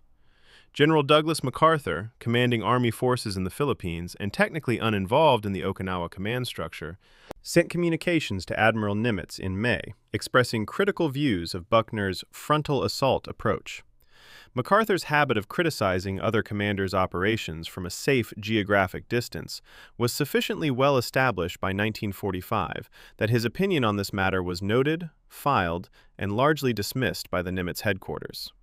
But the fact that MacArthur was saying it, combined with the formal objections being raised by Marine generals who were watching their divisions bleed for inches, suggests that Buckner's approach wasn't universally considered optimal, even by the people who were professionally obligated to support it. To me, what's most striking about the command friction at Okinawa isn't that it existed. Friction between Army and Marine Corps doctrine was a constant throughout the Pacific War, but that it was operating, in the context of the Shuri line, at genuinely enormous human cost per day. Every day that the argument continued without resolution was a day of approximately 150 American dead at the campaign's average rate. The argument wasn't abstract. The technical case against the frontal assault is most visible in the artillery consumption figures. At the height of the Shuri line fighting, the 10th Army was expending approximately 60,000 artillery rounds per day against the defensive system. 60,000 rounds per day. That number, drawn from the 10th Army's own ammunition supply records, is large enough to require a moment of consideration. It represents roughly 42 shells per minute, sustained around the clock across a frontage of approximately 5 miles. And against those 60,000 rounds per day, the 10th Army was advancing an average of 200 to 400 yards per day. Working through that ratio, shells to yards, is an exercise in understanding what the Shuri tunnel system actually meant in physical terms. The Japanese ammunition stockpile was responding to American expenditure by continuing to fire back from positions the American bombardment couldn't reach. The exchange was extraordinarily expensive for both sides and was producing slow American progress and steady Japanese attrition. But it was producing both at rates that the American industrial supply chain could sustain and the Japanese pre-positioned stockpile eventually could not. Buckner's personal diary. A document that's available in partial transcription through academic publications focused on the Okinawa command history, shows a man who was entirely aware of the criticism being directed at him, who addressed it as a tactical matter rather than a personal one, and who maintained his approach based on his assessment of what the logistical and terrain constraints actually permitted. Whether his assessment was correct is a question that can't be answered from the archival record, because it's fundamentally a counterfactual question. A southern landing might have cost fewer men than the frontal assault. It might have cost more. Nobody ran the experiment. What the documents do show is that the men who were dying in the frontal assault were dying in a battle whose alternative had been proposed, debated, and rejected, and that the people who rejected it had reasons. And the people who proposed it also had reasons, and the men in the rifle companies didn't get a vote. The question of General Geiger's conduct after Buckner's death is one of those quiet historical details that tends to get underplayed in the campaign histories. When Buckner was killed on the 18th of June, 1945, 3 days before the battle officially ended, struck by Japanese artillery fragments while observing a Marine assault from a forward position, command of the 10th Army passed to Geiger, making him the first Marine officer in American history to command a field army in combat. He held that command for 4 days. The battle was functionally over by the time he assumed command, the Japanese organized resistance having collapsed in the Mabuni Hills.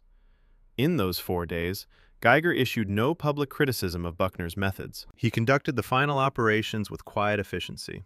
And when General Stilwell arrived to take permanent command, Geiger stepped aside without comment. Whatever he thought about the previous 8 weeks of frontal assault, the record he chose to leave behind doesn't say it directly.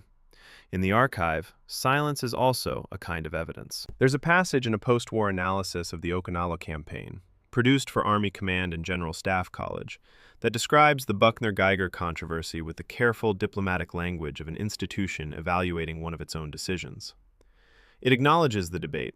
It notes the differing service perspectives. It concludes, in the measured language of institutional history, that Buckner's approach was consistent with accepted doctrine and the constraints of the operational environment. That conclusion may be accurate. It's also entirely unsatisfying, and I think it's meant to be. Institutional histories that close debates rather than sustaining them are protecting something beyond the historical record. And in this case, what they're protecting is the reputation of a man who died before he could defend himself, against a critique that was made by people who were themselves operating under enormous institutional and personal pressure. Everyone involved in that argument, the men who proposed the envelopment, the man who rejected it, the men who died during the weeks the argument was resolved by continuation, deserves a fuller accounting than the institutional record provides. When Buckner was killed at his forward observation post on the 18th of June, he had been watching the 8th Marines assault a position on the Mabuni Peninsula. The Japanese artillery round that killed him, the 5th in a salvo by the accounts of the men who were with him, struck a coral rock that sent fragments in multiple directions. He lost consciousness within minutes and was dead shortly after. He was 58 years old. He was the son of a Confederate general, a West Point graduate, a man who had commanded the Alaska defenses in the early years of the Pacific War. He'd been given the largest ground command ever assigned to an American officer in the Pacific Theater. He brought the Shuri line down. Whether he could have done it faster, at lower cost, by a different method, he died without knowing. So did everyone else. The battle essentially died with him. By the 18th of June, the organized Japanese resistance on the Mabuni Hills was disintegrating, with units dissolving into small groups moving through the caves and gullies of the island's southern tip. Ushijima was underground at Hill 89, 4 days from his own death. The argument about how the battle should have been fought would outlast both of them by decades, continuing through service histories, staff college papers, and the occasional heated academic conference, with no resolution that entirely satisfies either side. That unresolved argument is, in its own way, the most honest legacy of the Shuri line. A reminder that the decisions that cost the most are never simple, and that the men who make them are rarely given enough information, enough time, or enough certainty to make them cleanly. Chapter 9. Typhoon of Steel. The Okinawan Civilian Catastrophe. The archive of Okinawan civilian testimony collected by the Okinawa Prefectural Board of Education between 1971 and 1974 runs to many hundreds of pages of translated oral history. The recorded memories of people who were children or young adults in 1945, who witnessed the battle from inside it, not as soldiers or sailors, but as the people who lived on the island where the battle happened to take place. These documents are almost never cited in English-language campaign histories, which tend to be organized around military units and command decisions and tactical objectives. The civilian testimonies aren't organized around any of those things. They're organized around hiding places, around the particular cave or basement or drainage ditch that a given family found in a given week and how long they were able to stay there before something forced them to move. Reading them after several days of working through the military records is a disorienting experience, because the battle looks entirely different from inside a cave than it does from a command post, and both perspectives are completely real. The statistical range for Okinawan civilian deaths during the campaign runs from 40,000 to 150,000, depending on the methodology and the sources used. That range, a gap of 110,000 human lives, isn't a scholarly nuance or a rounding difference. It's a direct reflection of the fact that neither the American military nor the Japanese military maintained systematic records of civilian casualties during the battle. The Japanese 32nd Army destroyed significant portions of its own Okinawan conscript records in June of 1945. American tactical reports recorded enemy dead and occasionally noted civilian casualties in specific incidents, but there was no systematic accounting at the theater level. The most honest summary of the Okinawan civilian death toll is this: we don't know. And the uncertainty is large enough that it should be uncomfortable for anyone who cares about what actually happened here. To me, the absence of a reliable number is itself a form of evidence. Evidence of what was considered important enough to count and what wasn't. The Himeyuri Student Corps was one of several student labor and medical units mobilized from Okinawan schools in the final months of the war. Two girls' high schools in Naha, the Okinawa First Girls High School and the Daiichi Girls High School, provided 222 students and 18 teachers who were assigned to underground field hospitals in the Japanese 32nd Army's medical complex. The average age of the students was around 17. They had been given roughly 3 weeks of basic medical training before being sent underground into a tunnel system that was simultaneously a military headquarters, an ammunition depot, and a hospital.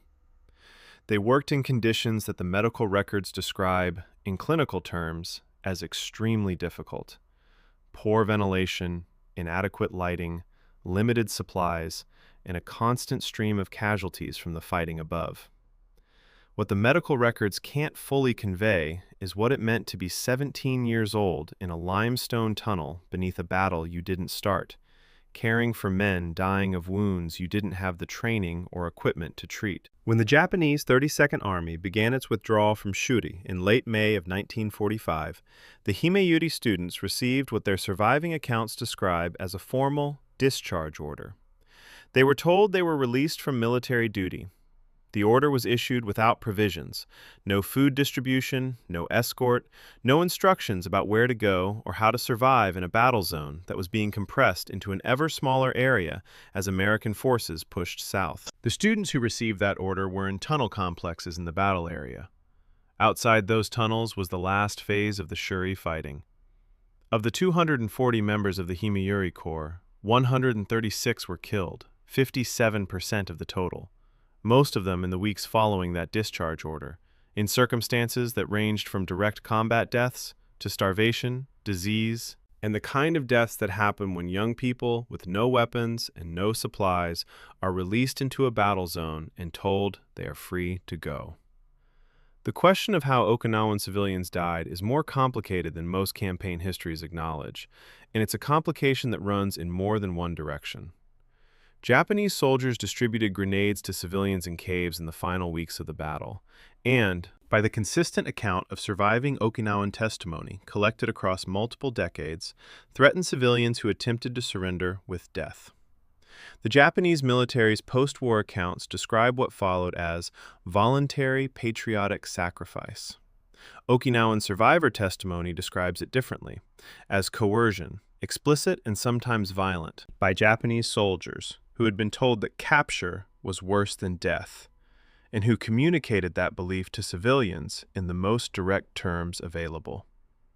These two characterizations of the same events are not reconcilable. The evidence from direct witness testimony, collected from survivors over the following decades, is more specific and more numerous than the institutional Japanese account. I find myself unable to give them equal weight. At the same time, American forces were using napalm-based incendiary attacks to clear cave positions throughout the campaign. The M1A1 flamethrower, with its roughly 4-gallon fuel capacity and 46-meter range, was one of the standard tools for reducing positions that artillery couldn't reach. It was devastatingly effective at its technical purpose. It was also applied to caves that contained civilians sheltering alongside Japanese soldiers, because there was frequently no way to know from outside a cave which kind of occupants it held. American tactical records acknowledge individual incidents of this nature, but don't reflect a systematic accounting of civilian deaths caused by American fire. The moral and historical accounting for those deaths, like so much of the Okinawan civilian experience, exists in a register that neither side's official record adequately addresses. When I was working through the translated Okinawan testimony alongside the American medical section reports from the same period, I found a recurring pattern that the military documents couldn't have captured. The medical reports describe civilian casualty incidents in the language of tactical consequence, locations, unit involved, approximate numbers, category of weapon. The Okinawan testimonies describe the same events as sequences of particular people making impossible choices in real time. In one testimony, a woman describes a family decision made in a cave in the Mabuni area in late June. The description is indirect, and the details are specific in the way that memories of terrible things tend to be specific. The military report for that area on that date records the clearing of a defensive cave complex with moderate resistance. The two documents are describing the same event. The distance between them is the distance between what war looks like from command and what it looks like from inside a family. In 2007, the Japanese national government proposed revisions to Okinawan high school history textbooks that would have removed the passages describing Japanese soldiers ordering civilians to commit suicide. The protests that followed were the largest in Okinawan history since the island's reversion to Japanese sovereignty in 1972. An estimated 110,000 people gathering in a single demonstration. The government ultimately reversed the proposed revision and reinstated the original passages. What's significant about that episode, from a historical perspective, isn't that it happened. Contested memory of difficult events produces exactly these kinds of political pressures in every country that has them, but that it happened 62 years after the battle, and that the Okinawan population was still numerous enough and engaged enough with the specific events of 1945 to turn out in those numbers to contest a textbook revision. The memory of the civilian experience of Okinawa was still alive enough, 6 decades later, to bring 110,000 people into the streets over a paragraph. That's not a footnote, that's evidence. The 100,000 or so Okinawan civilians who survived the battle by hiding in caves, drainage channels, and collapsed buildings emerged, in June and July of 1945, into an island that was almost unrecognizable as the place they'd lived before. The southern portion of the island, the area where most of the civilian population had been concentrated, and where the entire battle's final phase had played out, was essentially rubble. Naha, the capital, was largely destroyed. The agricultural land had been chewed up by tracked vehicles, cratered by artillery, and saturated with the residue of 2 armies' worth of equipment and ammunition. The infrastructure, roads, water systems, markets, schools, was gone. The people who came out of the caves came out into an American military occupation that would last, in one form or another, until 1972. 27 years. Children who had hidden in caves in June of 1945 became adults and middle-aged people in a territory administered by the government of the country whose forces had helped destroy what they'd been hiding from. The word that Japanese propagandists used to describe the Okinawa campaign to civilians before and during the battle was Tetsu no Ame, typhoon of steel. It was meant to be a warning about American firepower, a preparation for what was coming. The people who lived through it used the phrase differently afterward.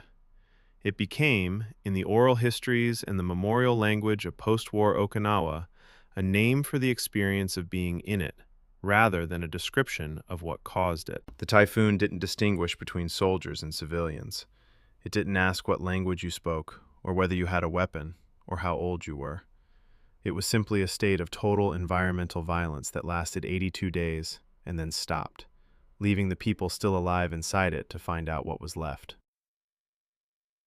Chapter 10. The Yamato Sails to Die. Operation Tengo. The 6th of April, 1945. Tokuyama Fuel Depot, Hiroshima Prefecture. A fuel loading operation is underway for the world's largest battleship and 9 accompanying vessels. The ship is IJN Yamato.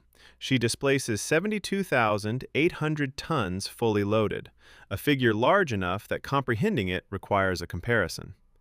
She is heavier than every Allied warship currently anchored off Okinawa combined, with some left over.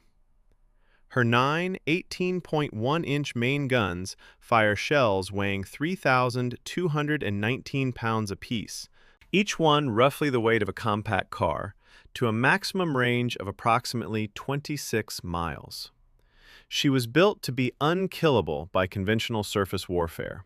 The armor around her main magazines is 16 inches of hardened steel, capable of defeating the largest naval gun shells then in service.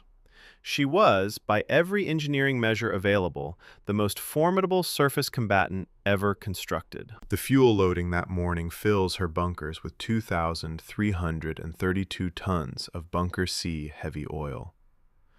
A supplementary accounting note, sourced from post-war Japanese Navy fuel reviews, indicates that additional fuel scraped from reserve stocks brought the total to approximately 4,000 metric tons.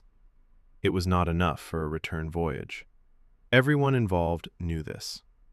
The mission Yamato was being sent on, designated Operation Tengo, meaning Operation Heaven No. 1, called for her to sail south to Okinawa, engage the American fleet, and, when her ammunition was exhausted and damage made her unsustainable as a fighting platform, beach herself on the western coast of the island and use her guns as fixed shore artillery until she was destroyed. Her crew of approximately 3,300 men was going to Okinawa with fuel for a one-way trip and orders that ended with the ship's physical destruction. Naval staff discussions about the mission, preserved in post-war Japanese monographs prepared for American occupation authorities, record that junior officers raised objections to the plan. The objections were noted. The mission was approved. The logic that approved it was the logic of an institution that had decided, by April of 1945, that the demonstration of willingness to die mattered more than the rational assessment of tactical utility. Vice Admiral Seiichi Ito, Yamato's task force commander, reportedly expressed reservations about the mission in a final briefing at Tokuyama. He was told, in substance, that the Special Surface Attack Force was being committed as the naval equivalent of the Kamikaze program, a demonstration of sacrifice that would serve the broader strategic purpose of showing the American and Japanese publics alike that the Imperial Navy had not capitulated without spending everything available. There is something in that argument that is coherent in its way, and something that is deeply troubling. The crew of Yamato was not, at this point, being asked to perform a military operation with a realistic chance of success. They were being asked to perform an institutional gesture at the cost of their lives, to die in a way that would look meaningful because meaningful-looking deaths were the only currency the Imperial Navy had left. I don't know how to assess that in purely historical terms, and I'm not sure anyone does. American submarines tracked the task force from the moment it left the inland sea on the afternoon of the 6th. Search aircraft from Mitcher's Task Force 58 located it at approximately 0823 on the 7th of April as it moved south through the East China Sea. The attack began just after noon. 280 American aircraft, Helldiver dive bombers, Avenger torpedo bombers, and Hellcat fighters providing cover, came in coordinated waves. The Yamato's anti-aircraft batteries, of which she had a formidable complement, opened fire. The results against the scale of the attack were insufficient. The first wave of aerial torpedoes struck her port side within the first 20 minutes. She took 4 torpedo hits in the opening phase and began to list. Damage control parties sealed compartments and the list was partially corrected. She was still moving south. She was still shooting. Yamato's torpedo protection system, the design engineering that was supposed to make her survivable against aerial torpedo attack, was built around a principle of progressive flooding absorption. The bulge system along her hull was designed to absorb 6 torpedo hits on one side before the flooding threatened her stability. In the action of the 7th of April, she absorbed 10 confirmed torpedo hits in addition to multiple bomb hits. The engineering specification had been exceeded by roughly 67%.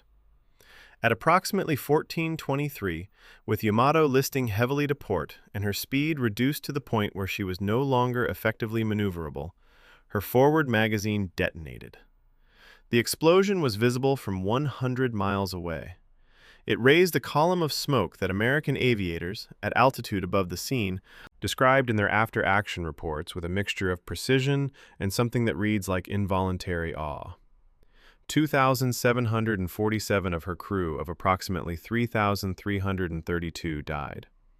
The surrounding task force, the light cruiser Yahagi and several destroyers, lost an additional 1,167 men. American losses were 10 aircraft and 12 men. The exchange ratio of that action, 12 American dead against nearly 4,000 Japanese dead, is the most lopsided in the history of naval warfare. It's also the wrong way to evaluate what happened. The mission wasn't designed to produce a favorable exchange ratio. It was designed to be sacrificed. Measuring its failure by the exchange ratio is measuring it against a standard its planners never intended to apply. The correct measure is whether the sacrifice accomplished its stated purpose, demonstrating Japanese resolve, raising the cost of the Okinawa operation, influencing American decision-making about what came next. By that measure, the question is more complicated.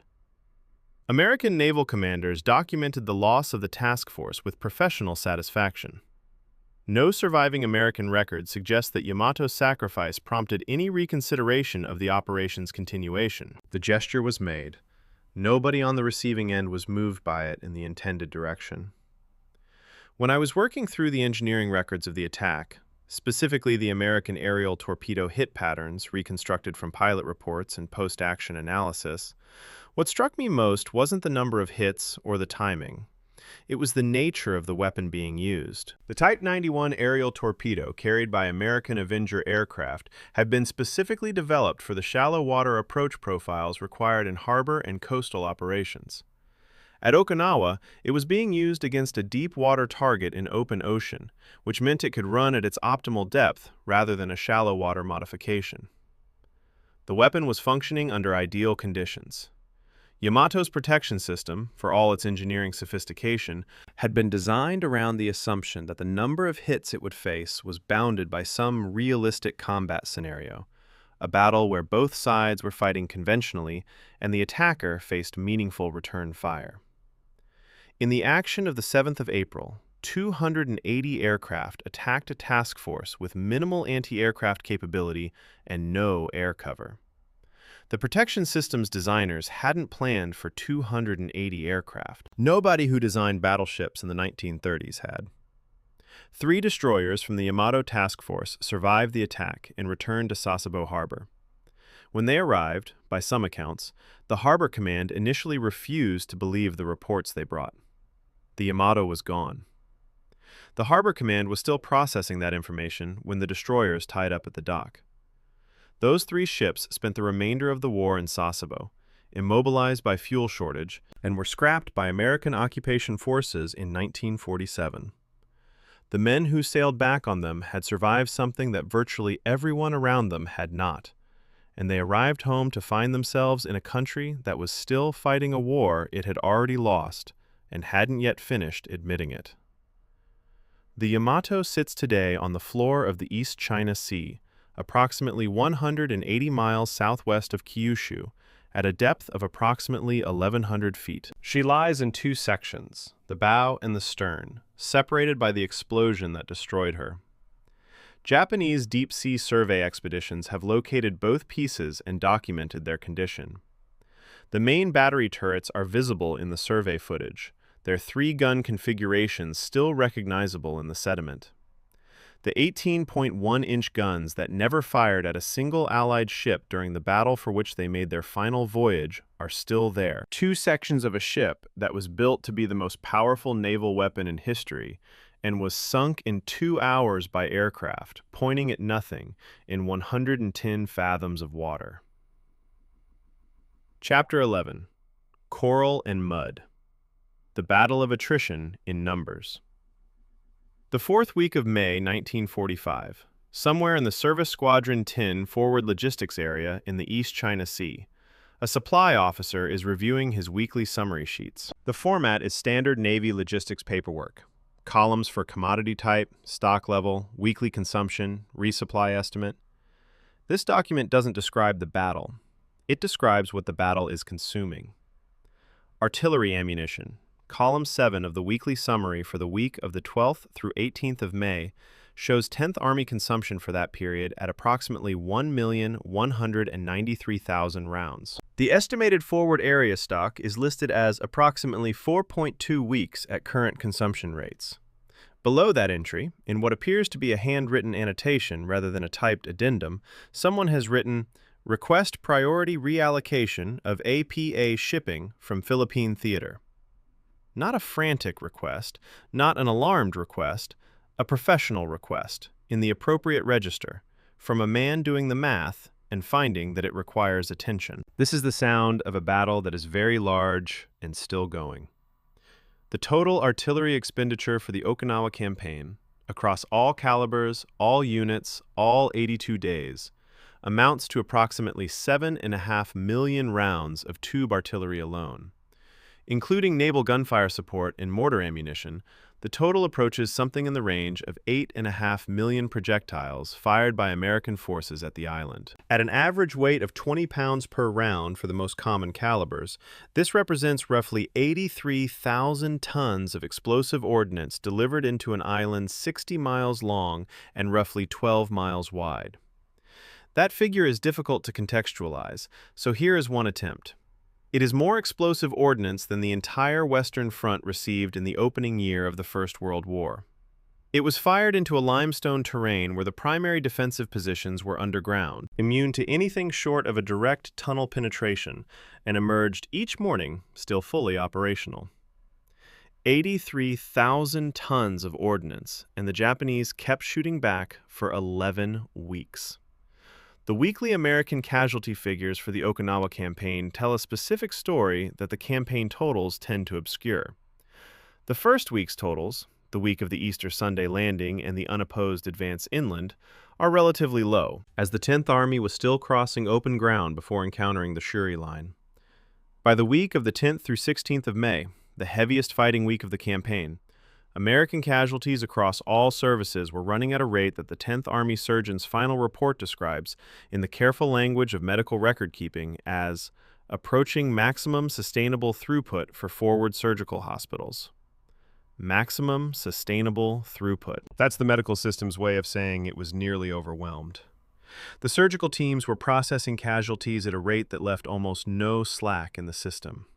A significant spike in admissions could have pushed the medical infrastructure into a state where people died waiting for surgery who wouldn't otherwise have needed to.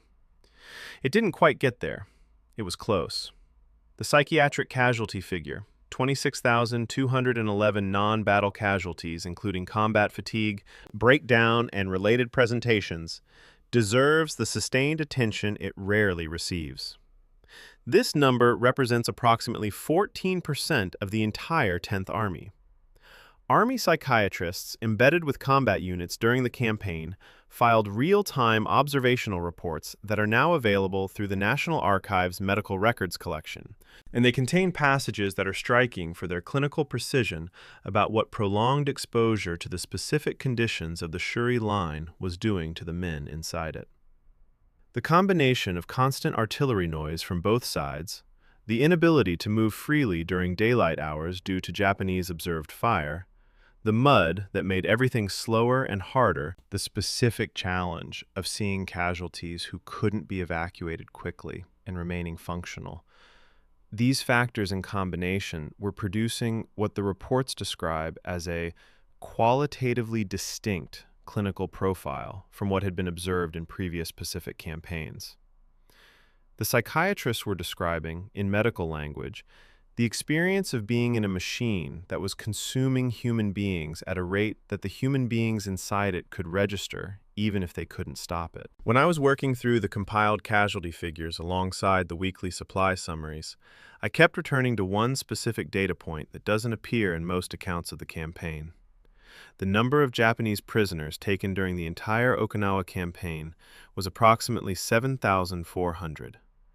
Against a Japanese force estimated at roughly 110,000, this represents a capture rate of less than 7%. The other 93%, more than 100,000 people, either died in combat, were buried in collapsed tunnels, or were never formally accounted for in any document that survived the battle. 7% captured, 93% not captured, in circumstances that the surviving records can't fully document for the vast majority of cases. That single ratio tells you more about the nature of the fighting in the tunnels and caves of southern Okinawa than any tactical narrative I've encountered in the literature. It tells you that this was not a battle in which men surrendered often. It was a battle in which men died. The Okinawa campaign's logistical achievement is one of the most underappreciated aspects of the entire Pacific War, and I want to spend a moment on it because it provides essential context for understanding how the battle was sustained for 82 days at the consumption rates the supply records document.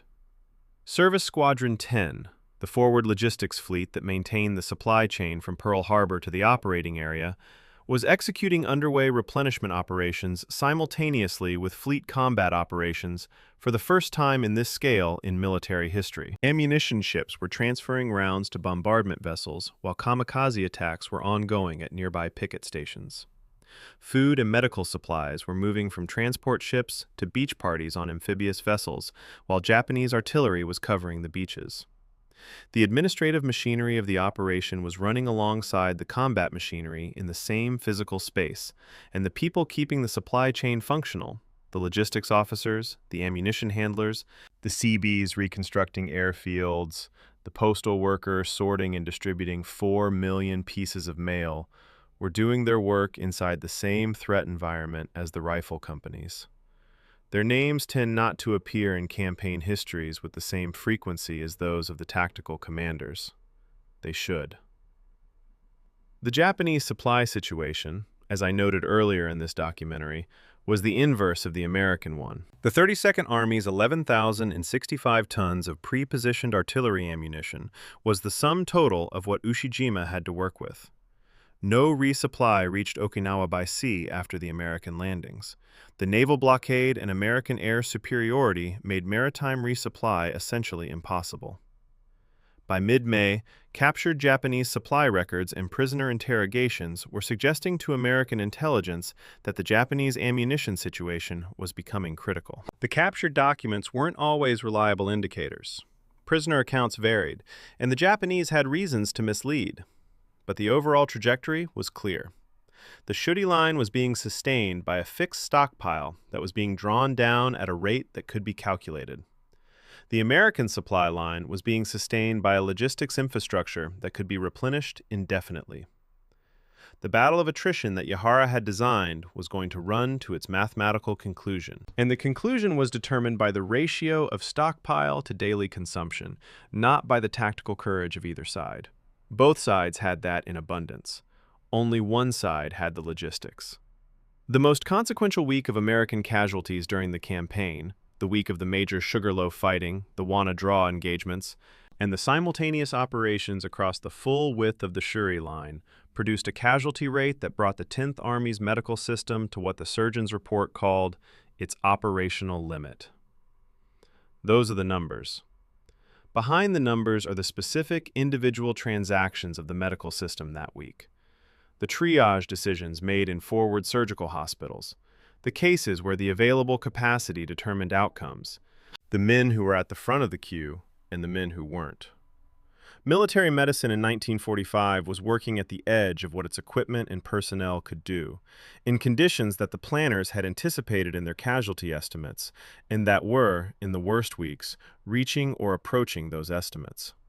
The planners had been right about the numbers. Being right about numbers in that context means that the people whose deaths make the numbers accurate were doing exactly what the plan foresaw. There is a detail from the Okinawa campaign that I find the most effective single illustration of what the arithmetic of the battle meant in human terms. The United States Army Postal Service, as I mentioned in an earlier chapter, delivered approximately 4.2 million pieces of mail to Okinawa between April and June of 1945. Of those, an estimated 37,000 pieces were returned undeliverable because the recipient was deceased, wounded, or missing. 37,000 is approximately 0.9% of 4.2 million, less than 1%. From a logistical perspective, that's an extraordinary delivery success rate. From any other perspective, 37,000 people who were alive when their mail was sent weren't alive when it arrived. The Postal Service called it an undeliverable rate. The rest of us might call it a list. Chapter 12. The Confederate Flag on Shuri Castle. The Fall of the Shuri Line. The 29th of May, 1945, just after 10 o'clock in the morning. The ruins of Shuri Castle, southern Okinawa. Company A of the 1st Battalion, 5th Marines, 1st Marine Division has entered the castle complex through a gap in the outer wall, advancing faster than planned in the rain-gray morning, exploiting a momentary weakness in a collapsing Japanese defensive line. The castle itself, built in the 14th century by the Ryukyuan kings as the seat of their island civilization, a structure that had stood through centuries of typhoon and political upheaval and the end of an entire kingdom, is a wreck. The upper structures are gone. The ancient stonework has been shredded by weeks of naval and artillery bombardment. What's left is the lower foundation system and a series of battered parapets, still recognizable in their rough geometry, standing in the middle of a landscape that looks like no landscape at all anymore. The company commander of Company A, Captain Julian Dusenberry of South Carolina, reaches the parapet first. He raises a flag. It is not the American flag. It is a Confederate battle flag, which he has been carrying as a personal souvenir from somewhere earlier in his service. For several hours, the battle flag of the Confederacy flies over the ruins of the ancient castle of the Ryukyu Kingdom on a Japanese island in the East China Sea. General Buckner is informed. He orders it removed.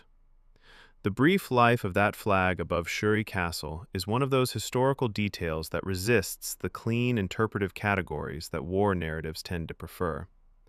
It wasn't a political statement, exactly.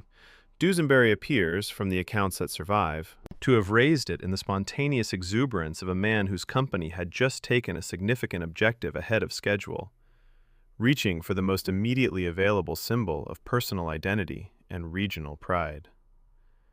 It wasn't insignificant either.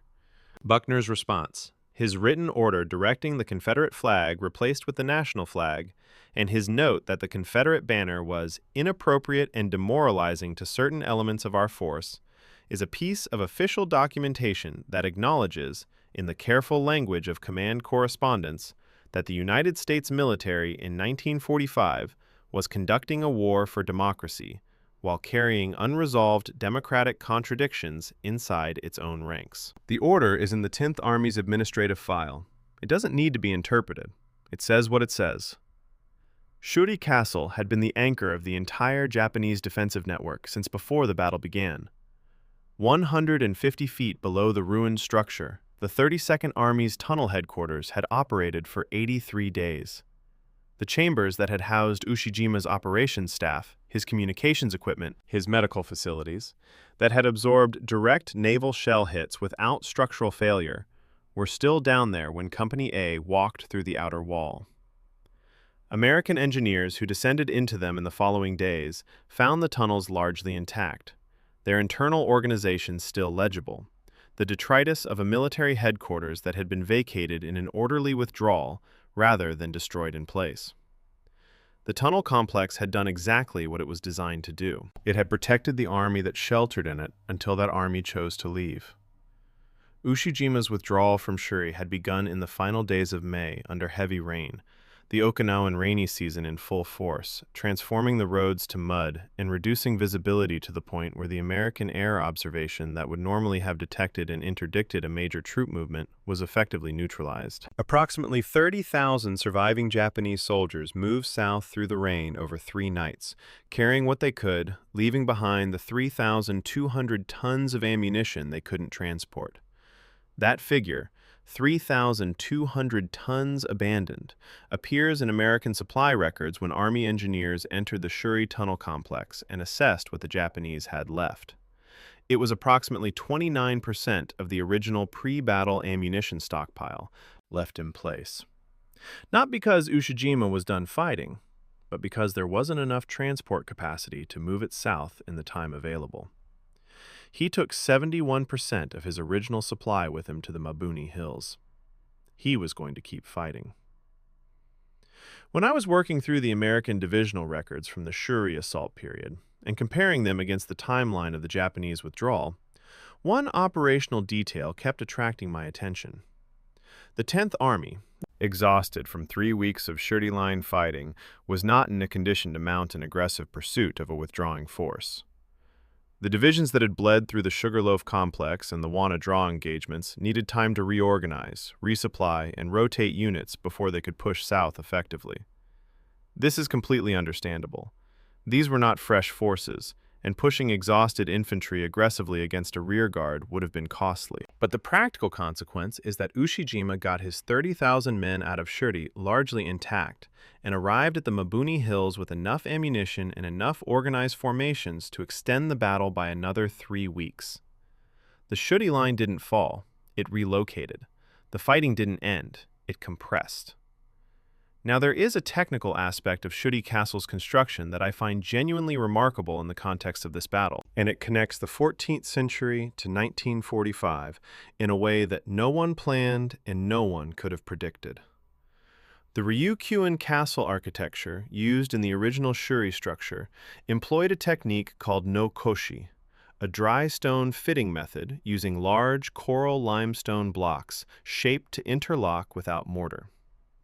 The castle's outer walls, at their base, were up to 3 meters thick. American engineers who surveyed the ruins after the battle noted that while the upper structures had been completely destroyed, significant portions of the lower foundation walls and the underground drainage channels dating from the castle's medieval construction period were essentially intact. The Japanese military engineers building the tunnel complex under Shuri had, in several places, incorporated those original drainage channels into their modern tunnel design, effectively extending a 14th century infrastructure network into a 20th century military command facility. The builders of the original castle had, inadvertently, constructed something that would still be structurally useful when 16-inch naval shells were detonating above it 600 years later. Lieutenant Colonel Richard P. Ross, Jr., commanding the 1st Battalion, 5th Marines, raised the American flag over the castle parapet on the 29th of May, replacing the Confederate flag that Dusenberry had put there hours earlier. The photograph of that moment, Ross braving Japanese sniper fire to place the flag, was transmitted and published. It became one of the signature images of the Okinawa campaign. The Confederate flag photograph also existed, and it also circulated, though in a more limited way. In the years and decades after the battle, the Confederate flag moment at Shuri Castle appeared occasionally in accounts of the campaign and then receded again.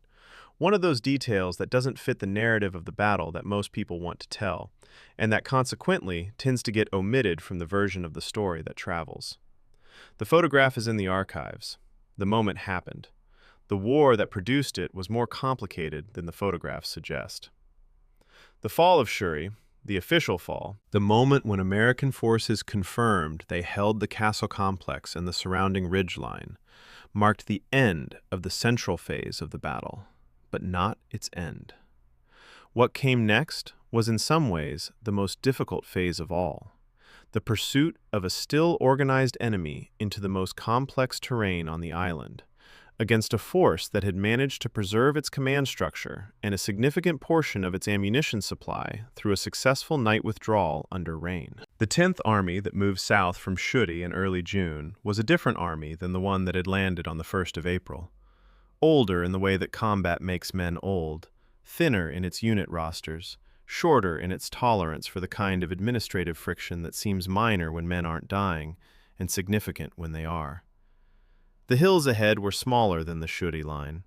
They were not, by any meaningful measure, easier. The secondary explosions from the abandoned Japanese ammunition in the Shuri tunnel complex continued for 48 hours after American forces entered the castle grounds.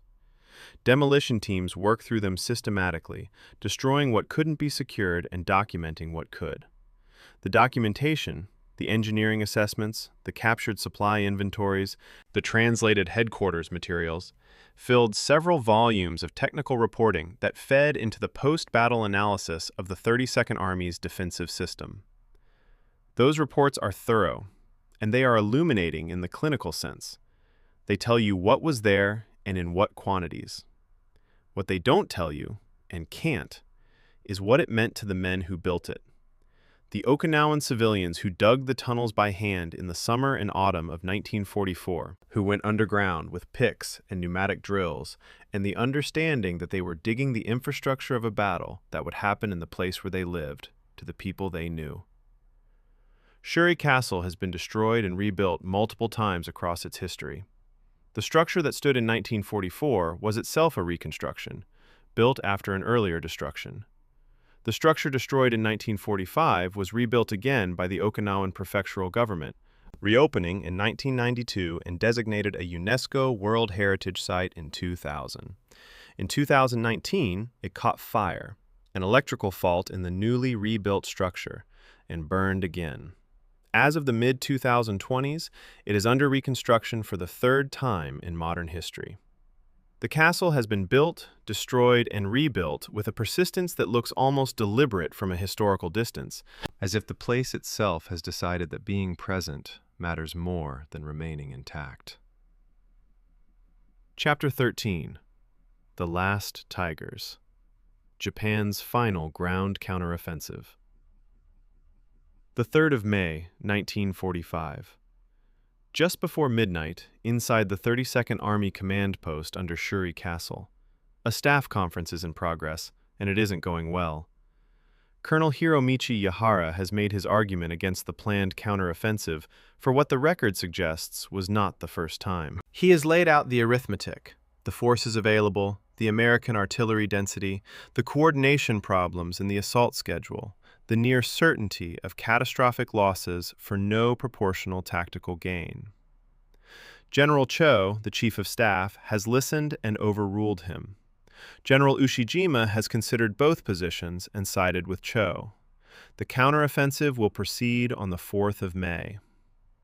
Approximately 2 days later, the 32nd Army will have spent 7,000 men it can't replace in an operation that Yahara had predicted, with precision, would accomplish nothing of military value.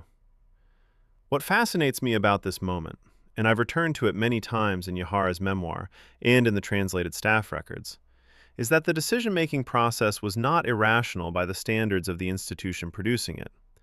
It was irrational by external military standards. From inside the Imperial Army's command culture, there was a logic to it, and understanding that logic is essential to understanding everything about how the Japanese fought this battle. The Type 97 Chi-Ha medium tank, which formed the primary armored component of the Japanese counteroffensive on the 4th of May, was a competent weapon by the standards of the mid-1930s when it was designed. It weighed 15.8 metric tons. Its maximum armor thickness was 57 millimeters. Its main armament was a 47 millimeter gun capable of engaging light vehicles and field fortifications. By 1945, in the context of a battle against the American 10th Army, these specifications were not competitive. The M4A3 Sherman tank deployed by American armored units at Okinawa weighed 30.3 metric tons, nearly twice the Chi-Ha's weight, carried 76 millimeters of frontal armor, and mounted a 75 millimeter main gun that could penetrate the Chi-Ha's maximum armor at ranges up to 1,000 yards. The engagement distance at which a Chi-Ha could threaten a Sherman was a fraction of the distance at which a Sherman could destroy a Chi-Ha. When the Type 97 tanks rolled forward on the morning of the 4th, the outcome of their armored engagements was not a matter of tactics. It was a matter of physics. The infantry dimension of the May 4th counteroffensive was supposed to complement the armored advance. Coordinated assaults along multiple axes timed to exploit the American response to the tank movements. The coordination broke down almost immediately. Japanese infantry units that were supposed to be at their jump-off positions at 5:30 in the morning were still moving to position when the assault was meant to begin. Some units had been disrupted by American artillery during the pre-dawn movement. Others had difficulty navigating in the dark across terrain that had been significantly altered by weeks of bombardment. The coordination that existed on the planning map, the clean, simultaneous arrows of a staff officer's assault diagram, dissolved in the reality of exhausted infantry units trying to move across cratered ground in the dark, while American illumination rounds turned the sky intermittently white. By mid-morning, the counteroffensive had degenerated from a coordinated, multi-axis assault into a series of isolated engagements in which American forces held the advantage in every relevant dimension: firepower, position, communications, and supply. The American M10 tank destroyer that engaged Japanese armor during the 4th of May counteroffensive was built on the M4A3 Sherman chassis and armed with the M7 3-inch gun. The M7 fired an armor-piercing round at a muzzle velocity of approximately 793 meters per second, sufficient to defeat any Japanese armor in the Pacific Theater at engagement ranges well beyond what the terrain in southern Okinawa typically permitted. The M10 was open-topped, which made it vulnerable to artillery airbursts and grenades from above. But the Japanese artillery support for the counteroffensive, never fully coordinated to begin with, didn't have the organization during the actual fighting to exploit that vulnerability systematically. The M10's open turret became a theoretical problem that the Japanese never had the tactical coherence to turn into an operational one. Yahara's memoir describes the days following the counteroffensive with a restraint that I find more damning than anger would be. He records the casualty figures. He records the failure of the objectives. He notes that his prediction of the outcome proved accurate. And then he returns to the description of the remaining defensive tasks with the quiet professionalism of a man who has been overruled by his commanders and has decided that the most constructive response available to him is to continue his professional duties as effectively as possible. What he doesn't do is describe what it felt like to watch 7,000 men die in an operation he had formally opposed. The memoir doesn't give you that. What it gives you instead is a document of sustained military competence, operating inside an institution that was making decisions that competence alone couldn't correct. The Japanese 32nd Army's total casualties from the May 4th counteroffensive are estimated at between 5,000 and 7,000 killed over the two-day period. American casualties for the same period, the 10th Army's own records, show approximately 714 killed and 2,319 wounded. These are serious numbers by any normal measure of battle. They are considerably less than the losses sustained during the same number of days of Shuri line fighting, less than a single bad day at Sugarloaf. The operation that Ushijima's chief of staff had pressed for, that Yahara had formally opposed, that consumed a significant fraction of the Japanese forces' remaining infantry strength, produced American casualties that were, in relative terms, among the more favorable exchange ratios of the entire campaign for the American side. The Japanese official accounts prepared after the war described the counteroffensive as having achieved significant attrition of American forces. The American casualty records don't support that characterization. When I look at the captured Japanese unit records from the immediate aftermath of the counteroffensive, translated documents that are now in the National Archives, what strikes me most is a logistical detail that appears in several different unit quartermaster reports. The counteroffensive had consumed ammunition at a rate that the 32nd Army's supply situation couldn't afford.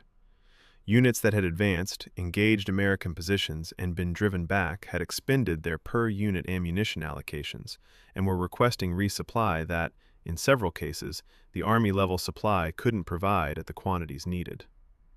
The 11,000 tons of pre-positioned ammunition that had seemed so formidable when the battle began was now, after 6 weeks of Shuri line fighting, plus the counteroffensive expenditure, visibly finite. The counteroffensive hadn't just cost men, it had drawn down the stockpile that was the entire logistical foundation of the remaining defense. Yahara had understood this. The argument he lost in the late-night staff meeting on the 3rd of May cost the 32nd Army more than the men who died in the assault. it cost the duration of the defensive battle itself. Yahara's account of his own survival is one of the more extraordinary individual stories in the entire Okinawa campaign.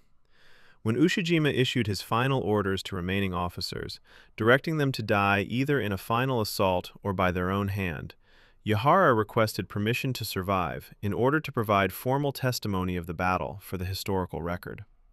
Ushijima granted this. Yahara disguised himself as a civilian and attempted to escape through the American lines. He was captured several days later and was recognized by American intelligence officers who had studied his work. He spent the remainder of the war in American custody, was repatriated after the peace, and spent decades compiling his account of the battle. His memoir was published in Japanese in 1973. The English translation appeared in 1995. Some Japanese veterans and commentators characterized his survival as dishonor, a failure to follow the command's final instructions. Yahara characterized it as the fulfillment of a professional duty to preserve accurate testimony. Whatever one makes of that disagreement, the practical consequence is clear. Because Yahara survived and wrote, we have a detailed, candid, first-person account of the 32nd Army's command decisions from the inside. Without him, the Japanese side of this story would be almost entirely reconstructed from captured documents and prisoner interrogations. He is the reason the history of the battle is as complete as it is. The hills south of Shuri, where the final phase of the battle was fought, have none of the names that Loaf and Hacksaw Ridge carry in the historical record. They have local Okinawan place names, Yaiju, Yuza, Dake, and they appear in the campaign histories as the sites of the battle's final weeks, the costly grinding advance that followed the Shuri withdrawal. The Japanese defenders in those hills were fighting with dwindling ammunition, diminishing food supplies, and no prospect of reinforcement or relief. They fought anyway. The Americans advancing against them were fighting with full supply lines, continuous air support, and clear momentum. They still took casualties at a rate that would have been unacceptable in any other theater, in any other campaign, in any other year of the war. Both sides were, in the final weeks of May and June, doing something that had already been decided by the mathematics of the Shuri stockpile and the American logistics chain, executing the final acts of an equation whose result had been determined before the shooting started, without anyone being able to stop. Chapter 14. Typhoon. Nature joins the battle. The 4th of June, 1945. Somewhere in the East China Sea, northwest of Okinawa, the fleet weather log at CINCPAC's forward headquarters records sustained winds of 55 knots from the north-northeast. Wave height in the operating area is estimated at 12 to 15 feet. The term for what is happening is Typhoon Kora, though the name came later. In the operational moment, it was simply a tropical disturbance that had strengthened into something that no ship wanted to be near and no airfield could function in. The 10th Army, 30 miles to the south, has been fighting in continuous rain for 3 weeks already. The Okinawan rainy season is a meteorological fact, not a dramatic embellishment. But this is something qualitatively different. This is the ocean arriving on the land, the wind arriving on the fleet. The war paused not by human decision, but by something that doesn't know about the war and couldn't care less. The practical consequences of Typhoon Kora for the campaign were specific and measurable. And I want to be precise about them because they tend to appear in general histories as atmosphere, as background color between the tactical chapters, when they were, in fact, operationally significant.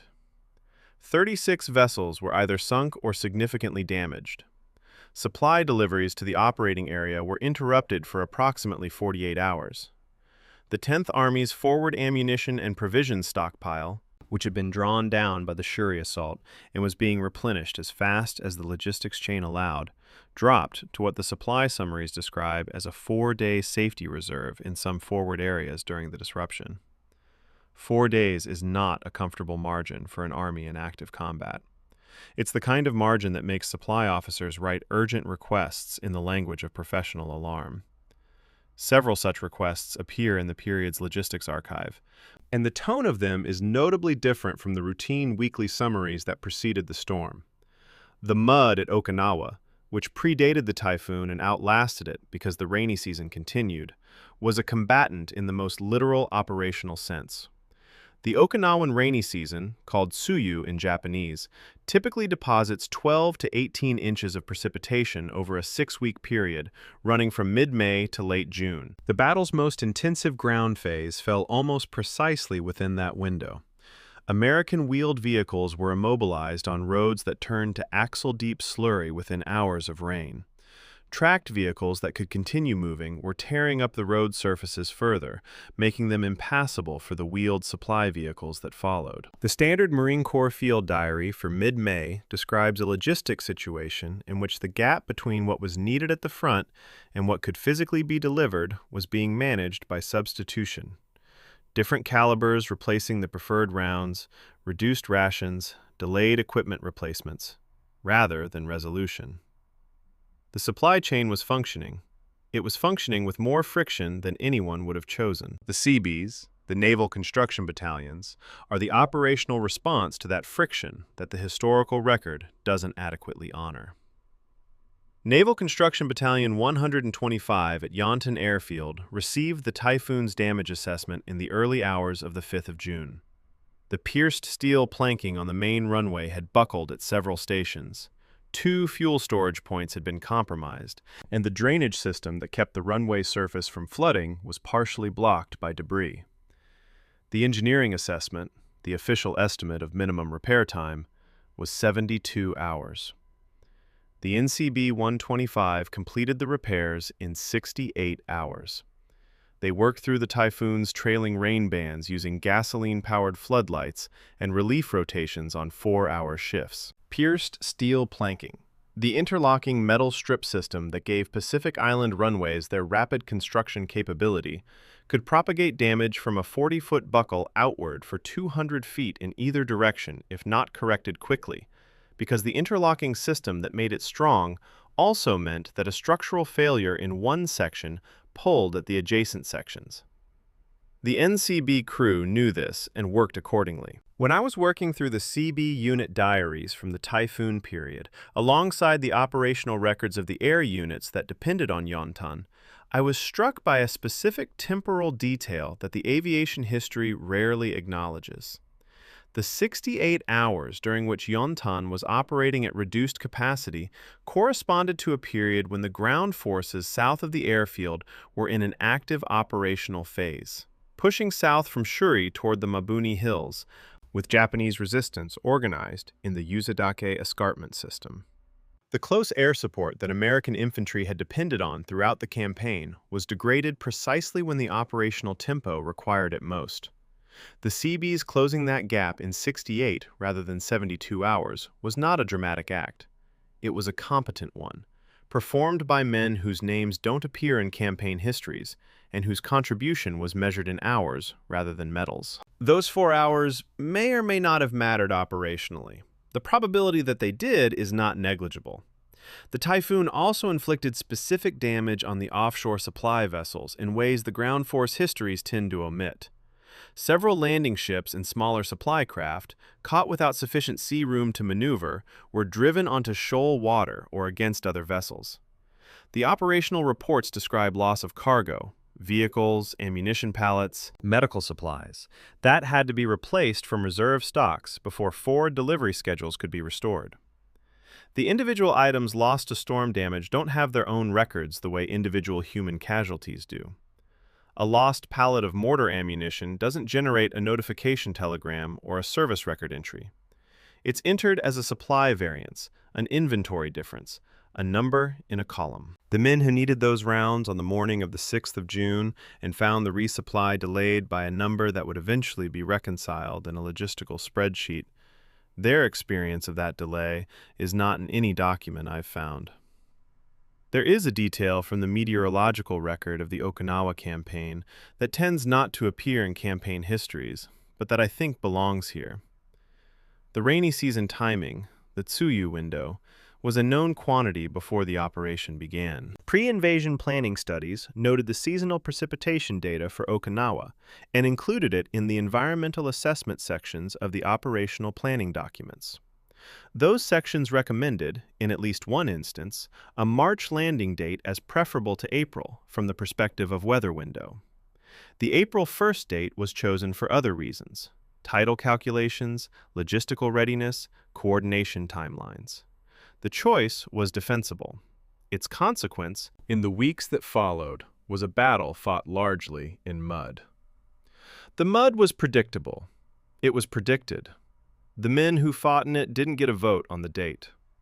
Sledge's memoir, which I keep returning to because it remains the most honest prose account of what the ground experience of this campaign actually felt like, has a passage from the Okinawa mud fighting that I find more accurate than any weather report. He writes that the mud was alive. Not a metaphor, or not only a metaphor. He means it literally as an observation about what warm, saturated, decomposing ground in a subtropical rainy season, churned by tracked vehicles and saturated with the residue of weeks of combat, actually becomes when you're living in it and moving through it every day. The Army medical report from the same period uses the clinical language of epidemiology to describe the same observation. Elevated wound infection rates, accelerated bacterial contamination, specific health presentations consistent with prolonged exposure to contaminated water and soil. The medical report and the memoir are describing the same material reality from different registers. Both are accurate. Sledge's 4 words carry more information, I think. The typhoon passed. The rain continued. The supply chain was restored. The airfields were repaired. The campaign moved south. In the broader calendar of the Pacific War, Typhoon Kora is a footnote, a weather disruption during the final phase of the last major island battle. In the operational record of the Okinawa campaign, it's a week's worth of delayed supply, damaged vessels, closed airfields, and degraded close air support, at a moment when the operational tempo couldn't afford the degradation. The 10-hour difference between the CB's 72-hour estimate and their 68-hour performance, 4 hours returned to the operational schedule by men with tools and floodlights and no particular desire to be remembered for it, is the kind of detail that the campaign's historiography can't accommodate, and that the battle's actual outcome depended on, in ways that are real even if they're unquantifiable. Chapter 15. The General's Choice. Ushijima's Last Cave. The 22nd of June, 1945. Before dawn. A flat rock at the base of Hill 89 on the Mabuni Peninsula, southern Okinawa, approximately 500 meters from the coast of the Pacific Ocean. The sky is beginning to lighten. The battle, by any practical military measure, is over. American forces control every significant ridge and position on the island. The organized resistance of the 32nd Army has collapsed over the preceding week into small, scattered groups, moving through the caves and gullies of the island's southernmost tip. There are still men alive down there, in the rocks and the darkness. There are still Japanese soldiers who will fight for another week, another 2 weeks, in isolated pockets that will be cleared one by one. But as an army, as a unified command with operational coherence, the 32nd Army ceased to exist sometime in the previous 48 hours. Ushijima knows this. He is dressed in his full dress uniform. He is sitting on the flat rock. The ceremony he is about to perform has not changed materially since the 16th century. The final communications from the Japanese 32nd Army to Imperial General Headquarters, transmitted in the final hours of the 22nd of June, contain a passage that has been translated and quoted in various forms in the campaign histories. The message acknowledges the exhaustion of the defensive capacity. It expresses what the military language of the Imperial Army designates as loyalty. It ends. What the message doesn't contain, what the formal register of Imperial military communication couldn't accommodate, is any accounting for what the defense of Okinawa had cost the people who actually lived on Okinawa. The civilians in the caves at Mabuni. The Himeyuri students disbanded into the battle zone with their discharge papers. The farm families who spent April and May in drainage ditches. The final transmission of the 32nd Army is a document addressed to an institution from an institution in the language of institutional honor. The people the battle consumed are not in it. The Hill 89 Command Complex was a 3-level tunnel system under the Mabuni Hill Mass, approximately 30 meters underground at its deepest, capable of housing several hundred personnel. By the final week of June, it housed considerably fewer: the surviving combat staff, the communications section, the medical team, and approximately 10 to 15,000 sick and wounded men who had been moved south from Shuri and could go no further. The tunnel walls were damp. The ventilation was inadequate. American forces were within artillery range and had been for days. Ushijima had approximately 30,000 soldiers remaining, a figure that included large numbers of wounded, conscripted labor, and administrative personnel whose combat effectiveness was limited. Against them, the 10th Army was now fully resupplied, reinforced by the 8th Marines who had arrived fresh from Saipan, and supported by naval gunfire that could cover every visible position on the Mabuni Peninsula. The debate among the Japanese staff in the final days, whether to attempt to break out to the north, to continue fighting from the current positions, or to proceed to the ritual ending, is documented in partial form through the accounts of several surviving staff officers, including the record preserved in the Yahara memoir and in the oral history compiled from other surviving personnel. Ushijima is described in these accounts as a man who had moved past the deliberative phase of command, who was executing a decision already arrived at, with the characteristic composure that the memoirs consistently attribute to him. His chief of staff, Cho, by contrast, is described in multiple accounts as physically worn and emotionally volatile in the final days. The two men who had commanded the 32nd Army together, the steady general and the aggressive chief of staff who had pushed for the counteroffensive, Yahara opposed, were making their final dispositions with the same qualities that had defined them throughout. On the 18th of June, 3 days before the battle officially concluded, General Buckner had been killed at a forward observation post. A Japanese artillery round, the 5th in a salvo, had struck a coral rock near the position and sent fragments in multiple directions. Buckner was hit and lost consciousness within minutes, dying shortly after. He was 58 years old. He was the highest-ranking American officer killed by enemy action during the entire Second World War. The timing was, in a purely historical sense, extraordinary. The battle was functionally over, the Shuri line had fallen, the Japanese resistance was collapsing. Buckner died within sight of the campaign's end, without seeing it formally reached. The official record notes his death, notes his succession by General Geiger, and continues with the operational narrative. What it can't record is the particular weight of dying 3 days before the end of a battle you had commanded for 11 weeks, having been right or wrong about how to fight it, never knowing which. I find myself genuinely uncertain about Ushijima, in a way that I think honest historical practice requires acknowledging. He designed and executed a defensive strategy that killed approximately 100,000 of his own soldiers, and contributed to the deaths of between 40,000 and 150,000 Okinawan civilians. He did so while opposing the one major tactical deviation from that strategy, the May 4th counteroffensive, that cost Japanese lives most obviously in excess of any military necessity. He maintained the composure of professional command throughout a battle that consumed everything placed in his charge. He died by ritual suicide, dressed in his best uniform, at dawn, having transmitted his final loyalty to an institution that had asked him to hold Okinawa and had given him no way to do it that didn't involve catastrophic loss. Whether the strategy he executed was courageous or criminal, or whether it was both simultaneously, which is the answer I keep arriving at, is a question that the historical record poses without resolving. General Cho had, in the days before the end, composed a death poem. This was a practice with deep roots in the Japanese military tradition, a final, formal expression in the compressed form of verse of one's state of mind at the threshold of death. Cho's poem, preserved in the translated records, mourns the island in natural terms, its sea breeze, its clouds, its color.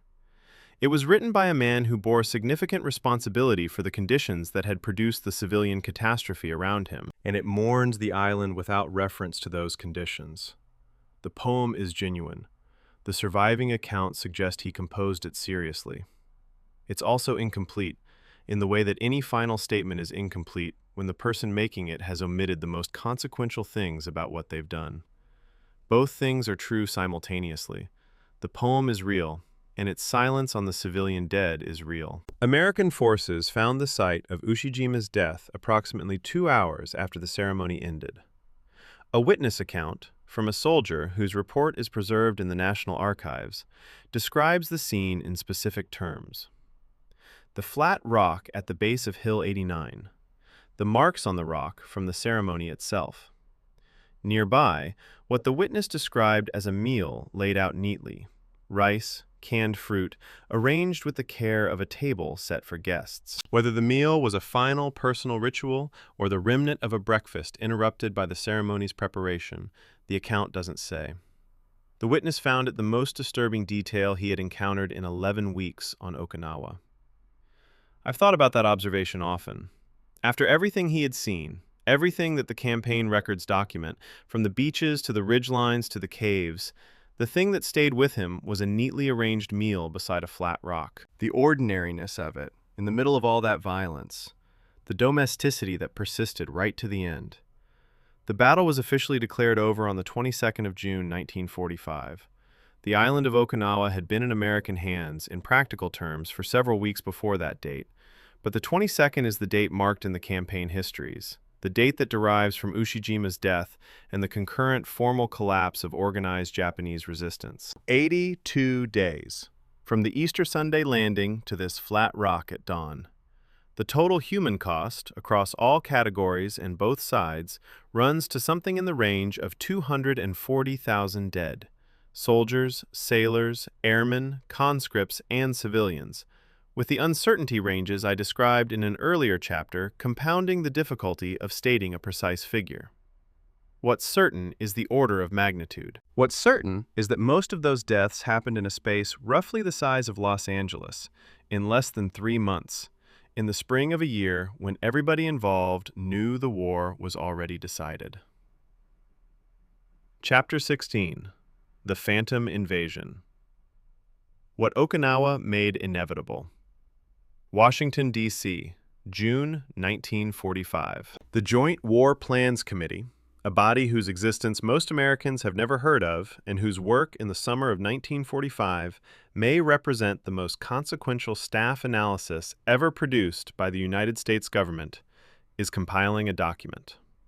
The document has a designation and a date and a classification level, and it contains, on page 7 of its 14 pages, a table. The table is headed Estimated American Casualties and Operations Against Japan, and it gives figures for Operation Olympic, the planned invasion of Kyushu, target date the 1st of November 1945.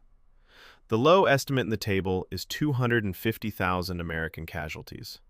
The high estimate is 1 million. Below the table, in language that connects this document directly to the battle just described in the previous 16 chapters of this documentary, a notation explains the basis for the calculations. The methodology is described as Okinawa loss rate multiplied by area ratio. The people who died on the ridgelines of southern Okinawa, whose names are on the cornerstone of peace, whose deaths are in the casualty tables and the mail records and the chaplain's reports, their deaths became, in that staff notation, the unit of measurement for the most consequential military decision of the 20th century. Operation Downfall, the invasion of the Japanese home islands, was planned in 2 phases. Operation Olympic would seize the island of Kyushu in the south, providing the air and logistics base for the second phase. Operation Coronet would then land on Honshu and advance on Tokyo. The combined planning called for approximately 767,000 assault troops for Olympic alone, more than 4 times the Okinawa force, operating against a Japanese homeland defense that American codebreakers had been monitoring with increasing accuracy throughout the summer of 1945. What the codebreakers were finding was alarming. The Japanese had identified the most likely landing beaches on Kyushu with remarkable precision, using aerial surveys and geographic analysis, and were positioning 14 divisions, roughly matching the Allied landing force, directly behind those beaches.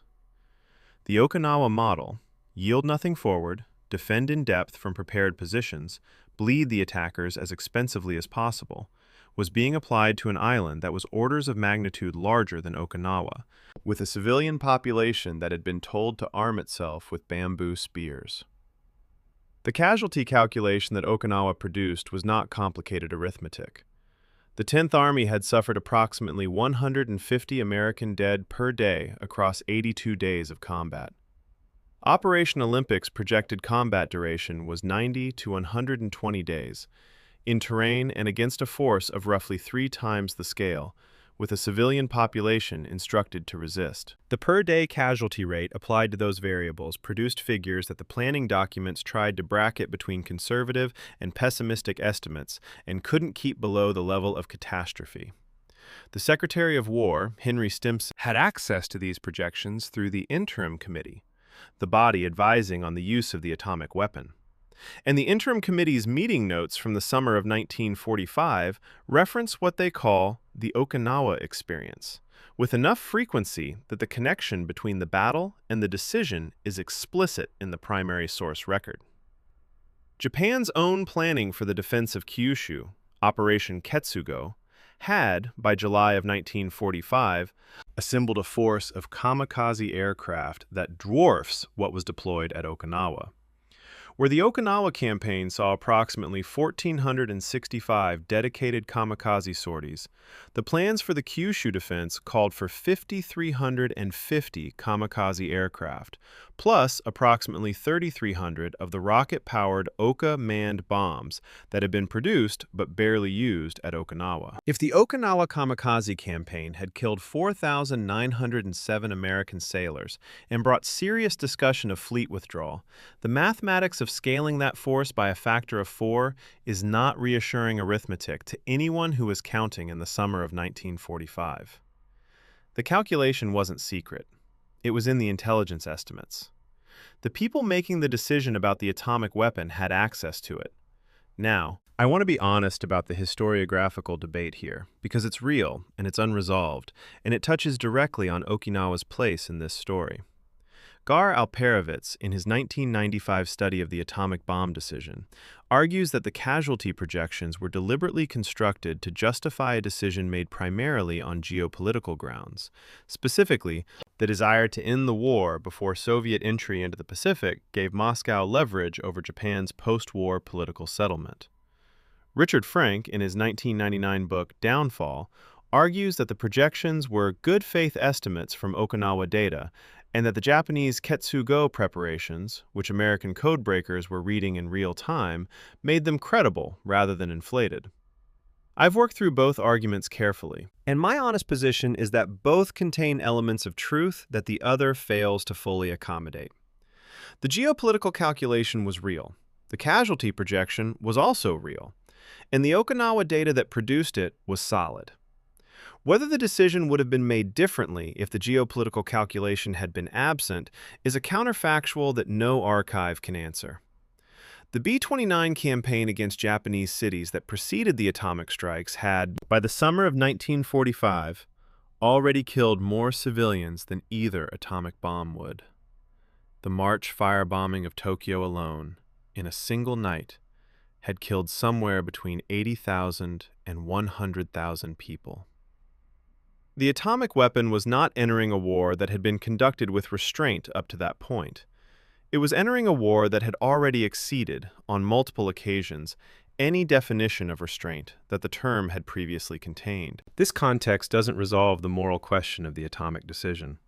It does complicate the framing, common in retrospective argument, that imagines the atomic bomb as a departure from something more contained. The departure, if it occurred, had been accumulating for years.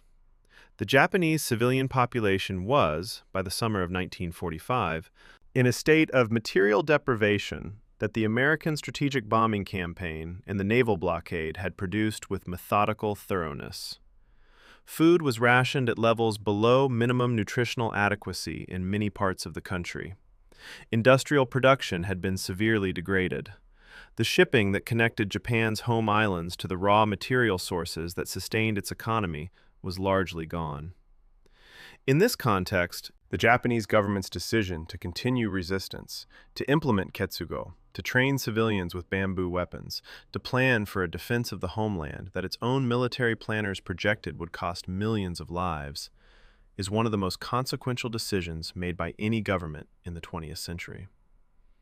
The decision to continue is usually framed in terms of military honor and institutional momentum. Both are accurate characterizations. Neither fully explains how rational people, in possession of accurate information about their country's military and economic situation, could look at the projected cost of continued resistance and authorize it.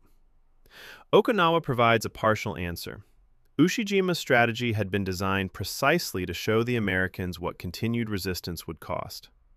The people in Tokyo had watched it work. They intended to apply it at scale to the home islands.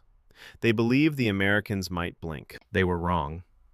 The atomic bombs on Hiroshima on the 6th of August and Nagasaki on the 9th of August, 1945, killed somewhere between 130,000 and 226,000 people, with significant uncertainty at both ends of the range. Japan surrendered on the 15th of August. The planned invasion of Kyushu, the battle for which Okinawa had been the final rehearsal, the final calibration, the source of all the arithmetic in the Joint War Plans committee tables, never happened. The 767,000 assault troops who were being assembled for Olympic spent the autumn of 1945 as an occupation force rather than an invasion force. They got to go home. The Okinawans, whose island had been used as the laboratory for a calculation that produced all of this, did not go anywhere. They stayed on what was left of their island under American administration and began trying to understand what had happened to them. Chapter 17. The Island Remembers. Okinawa's Unfinished History. The 23rd of June, 2025. Peace Memorial Park, Itoman City, southern Okinawa. The 80th Anniversary Ceremony. Granite panels extend in curved rows across a hillside that faces the Pacific. The cornerstone of peace. A monument whose design places every name on the same level, in the same material, without hierarchy of nationality or rank or which side the named person was fighting for. More than 241,000 names are inscribed here. Japanese soldiers and Okinawan civilians and American sailors and Marines and Army infantry and Korean laborers who were brought to the island against their will and died there. The newest names were added in 2022, part of a periodic review process that continues to identify individuals whose deaths in the campaign had not previously been formally recorded. The granite panels have space for more names. The review process continues. The monument is not finished. The 80th anniversary ceremony was attended by Okinawa's prefectural governor, Denny Tamaki, by a representative of the Japanese Prime Minister's office, by the American ambassador to Japan, and by representatives of the Himayuri Survivors Association, the last living members of the Student Nursing Corps whose story occupied an earlier chapter of this documentary. The survivors of the Himayuri Corps who are still living are in their mid to late 90s. They attend the ceremony in ever smaller numbers each year. The testimony they carry, the specific, particular, irreplaceable knowledge of what it meant to be 17 years old in an underground military hospital in 1945, is leaving the world at the rate of human mortality. And within a decade, it will be gone entirely, existing only in the oral history transcripts and the museum exhibits and the school curricula of an island that has spent 80 years deciding what to do with what happened to it. The American military presence on Okinawa in 2025 and 2026 is not a historical artifact. It is an active, contested, and strategically significant fact of the present. Approximately 18% of Okinawa's main island is occupied by United States military facilities. The headquarters of 3rd Marine Expeditionary Force, Camp Courtney, Camp Foster, Kadena Air Base, Marine Corps Air Station Futenma, and a network of smaller installations. Approximately 26,000 American military personnel are stationed there. The Futenma Airfield, located in the middle of a densely populated residential area in Ginowan City, has been the subject of relocation negotiations between the American and Japanese governments since 1996. 30 years of negotiation, producing an agreement to move the base to a new facility being built at Cape Hinoko by filling in a portion of Ora Bay. As of early 2026, construction is ongoing, contested in the Japanese courts and in public demonstration, with no resolution in clear sight. The geopolitical logic that makes Okinawa strategically valuable, 340 miles from the Chinese coast, at the center of the first island chain that forms the basis of current American deterrence strategy in the Western Pacific, is identical to the logic that made it a 1945 invasion target. The Marine Littoral Regiment, activated at Camp Courtney in 2023, is a unit whose operational concept was designed specifically for the strategic environment of the Western Pacific, and I find it impossible to describe without noting the historical echo. The regiment is configured for dispersed, mobile operations across island terrain, with an emphasis on anti-ship missile systems and the ability to operate within the weapons range of a peer adversary's air and surface forces. It is, in the most direct functional sense, the tactical inverse of Ushijima's 32nd Army, a force designed not to hold fixed positions against an overwhelming assault, but to move and disperse and impose costs on an advancing force through distributed fire. It is Yahara's geometry inverted, deployed by the country that Yahara's geometry was designed to bleed. The island that was the site of the greatest attritional land battle in Pacific War history is now the base for a unit whose doctrine tries to prevent the conditions that made that battle possible from recurring. The textbook controversy that I described in the outline for this documentary has had a recent chapter.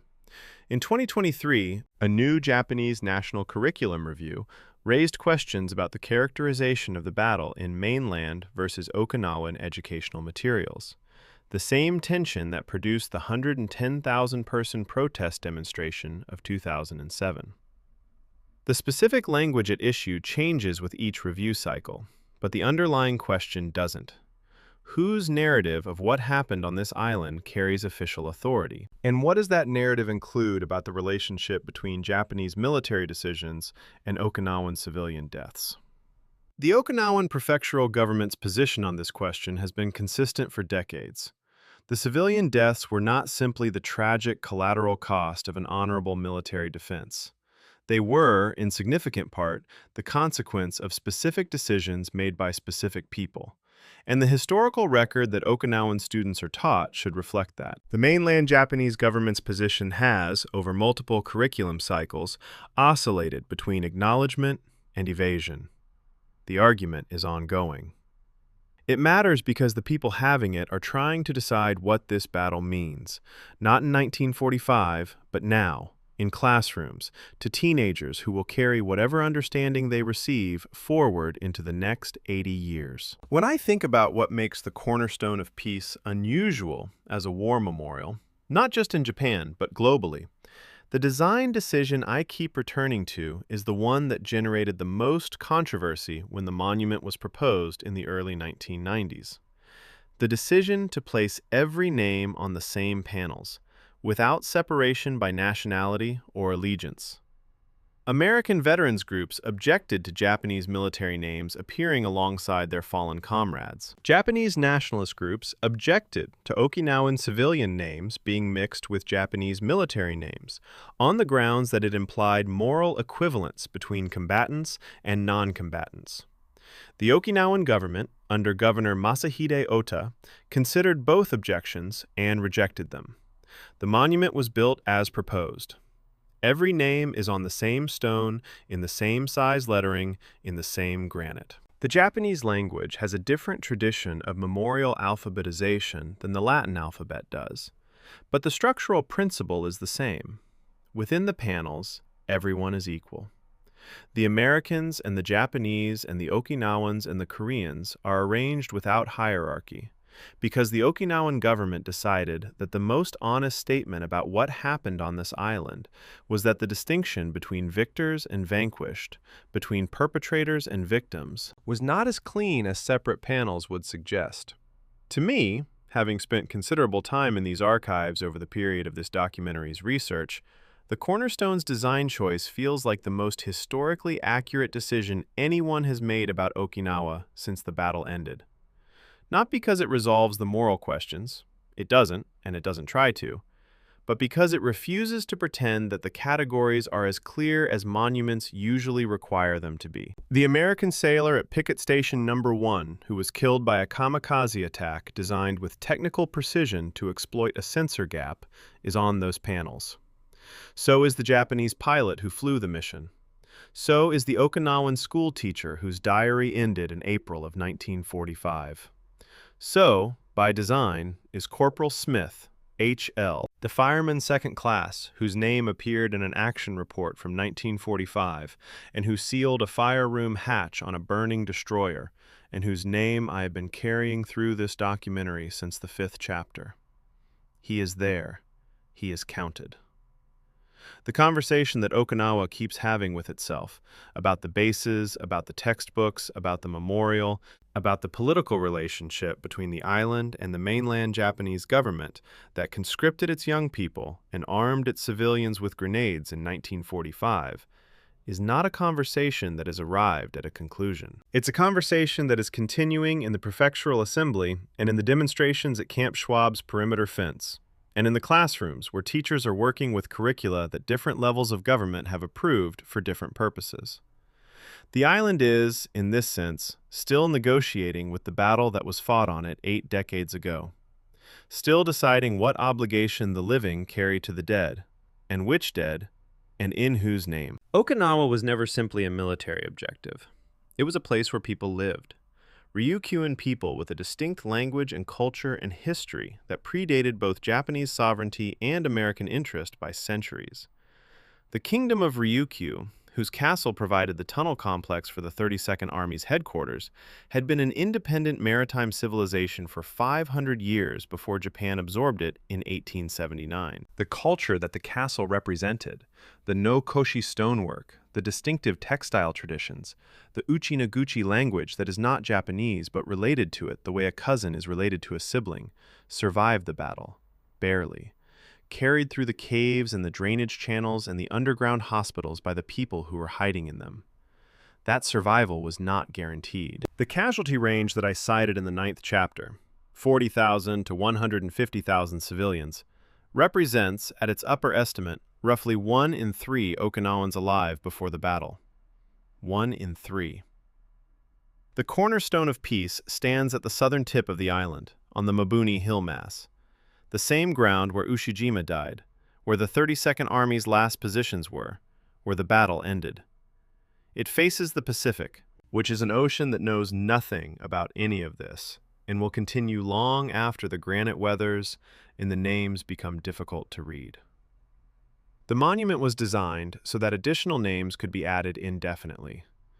The review process that finds them continues. In 2022, names were added. There will be more. The accounting is not finished.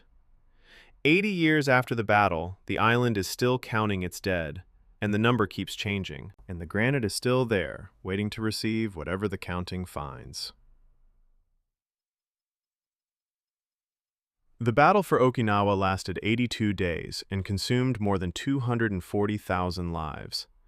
It produced the arithmetic that drove the atomic decision that ended the Pacific War. It produced the logistical and tactical lessons that still inform American military planning for the same body of water 8 decades later. It produced a memorial that puts every name on the same stone. And it produced, in the Okinawan civilian experience, a weight of historical memory that has not been fully integrated into the versions of this story that the countries involved have most often preferred to tell. The archive is there. The testimonies are there. The names are in the granite. The accounting is incomplete, and the island knows it, and the island keeps going.